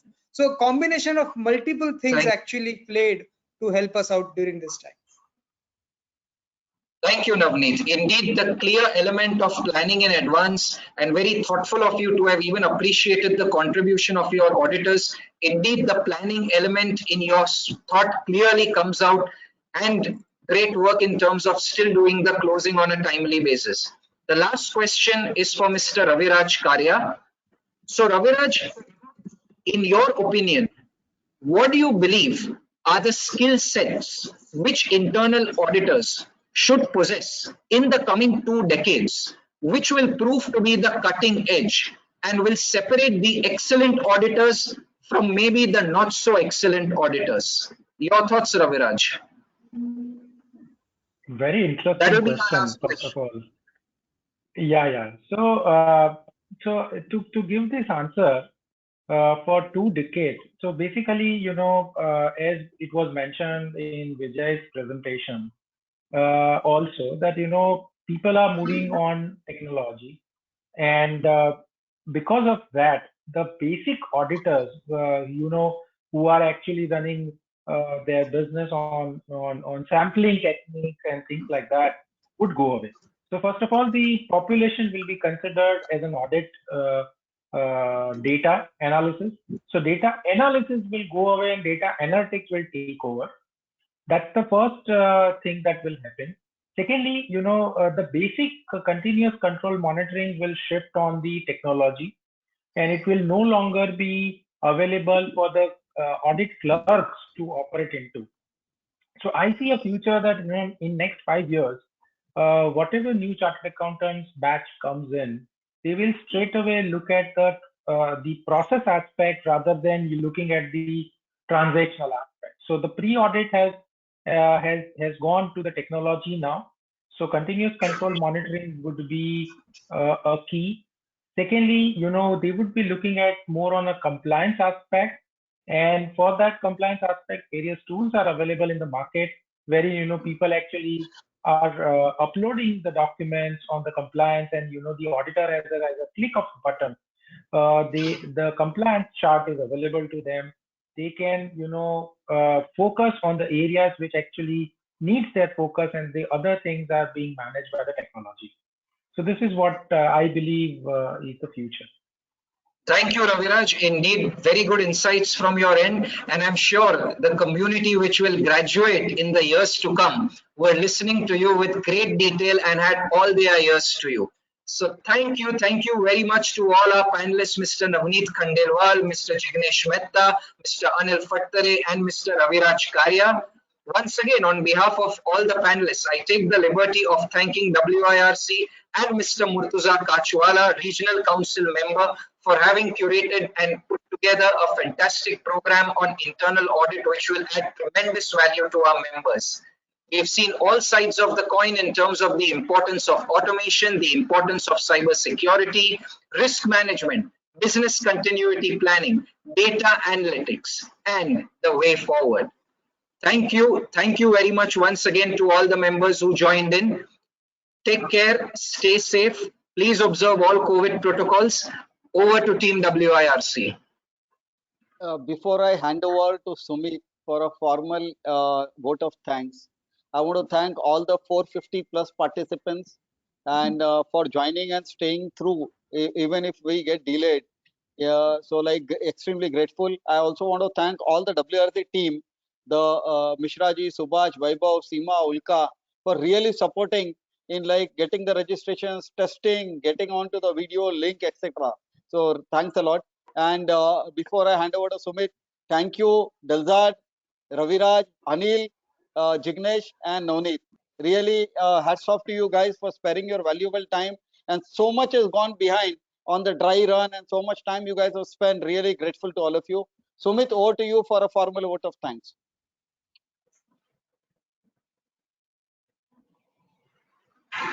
Thank you, Murtuza sir. It's my pleasure and privilege that I've been asked to propose a vote of thanks to the panelists and moderators, sir. Sir, before I proceed, I, on behalf of entire committee of internal audit, I would like to thank our beloved, energetic, and ever smiling chairman of WRC of internal audit committee, C. Murtuza Kachwala sir, who have always trusted us and giving us consistent opportunity to become a coordinator and to organize such a wonderful events. This is the third conclave on internal audit.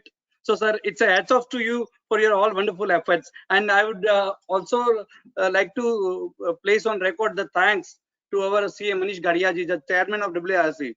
Sir, so for today's event, for this wonderful session, to all the panelists, it's a wonderful session. It's hats off to you all the panelists, sir. To see Namit Khandelwal ji, Jignesh Mehta ji, Anil Phadtare ji, and Ravi Karia ji. Wonderful, wonderful, very well explained, sir. Hats off to you, sir. Sir, today's event, really a very, very energetic and very well moderated by Delzad, sir. Really, hats off to you, sir, for this wonderful your all the efforts, sir. I'm very much sure that all the participants must have benefited from this topic, evolving technologies and changing risk, preparing for the new normal. BC, before Corona, and now it is after Corona. It's a wonderfully, very well explained, sir. I wish that all the participants must benefited from your all. We will take all the learnings, and I hope that it will help in all walk and talk of our life. Thank you very much once again from bottom of my heart, and I'm thankful to the MOC who has done by Rutuja ji, Rutu Chitle ji. Thank you very much once again for to all the moderator and all the panelists. Thank you very much from bottom of my heart. Thank you. Thank you very much. Thank you. I also want to thank all the 4 coordinators, Sumit Doshi, Ruta Chitle, Bipin Mundada, and Sanjay Nikam, for all their help, and the internal audit committee members for the support. And all the participants, see you again on next Friday at 5 o'clock sharp. Thank you, guys. Thanks a lot. Thank you. Thanks. Best wishes. Thank you.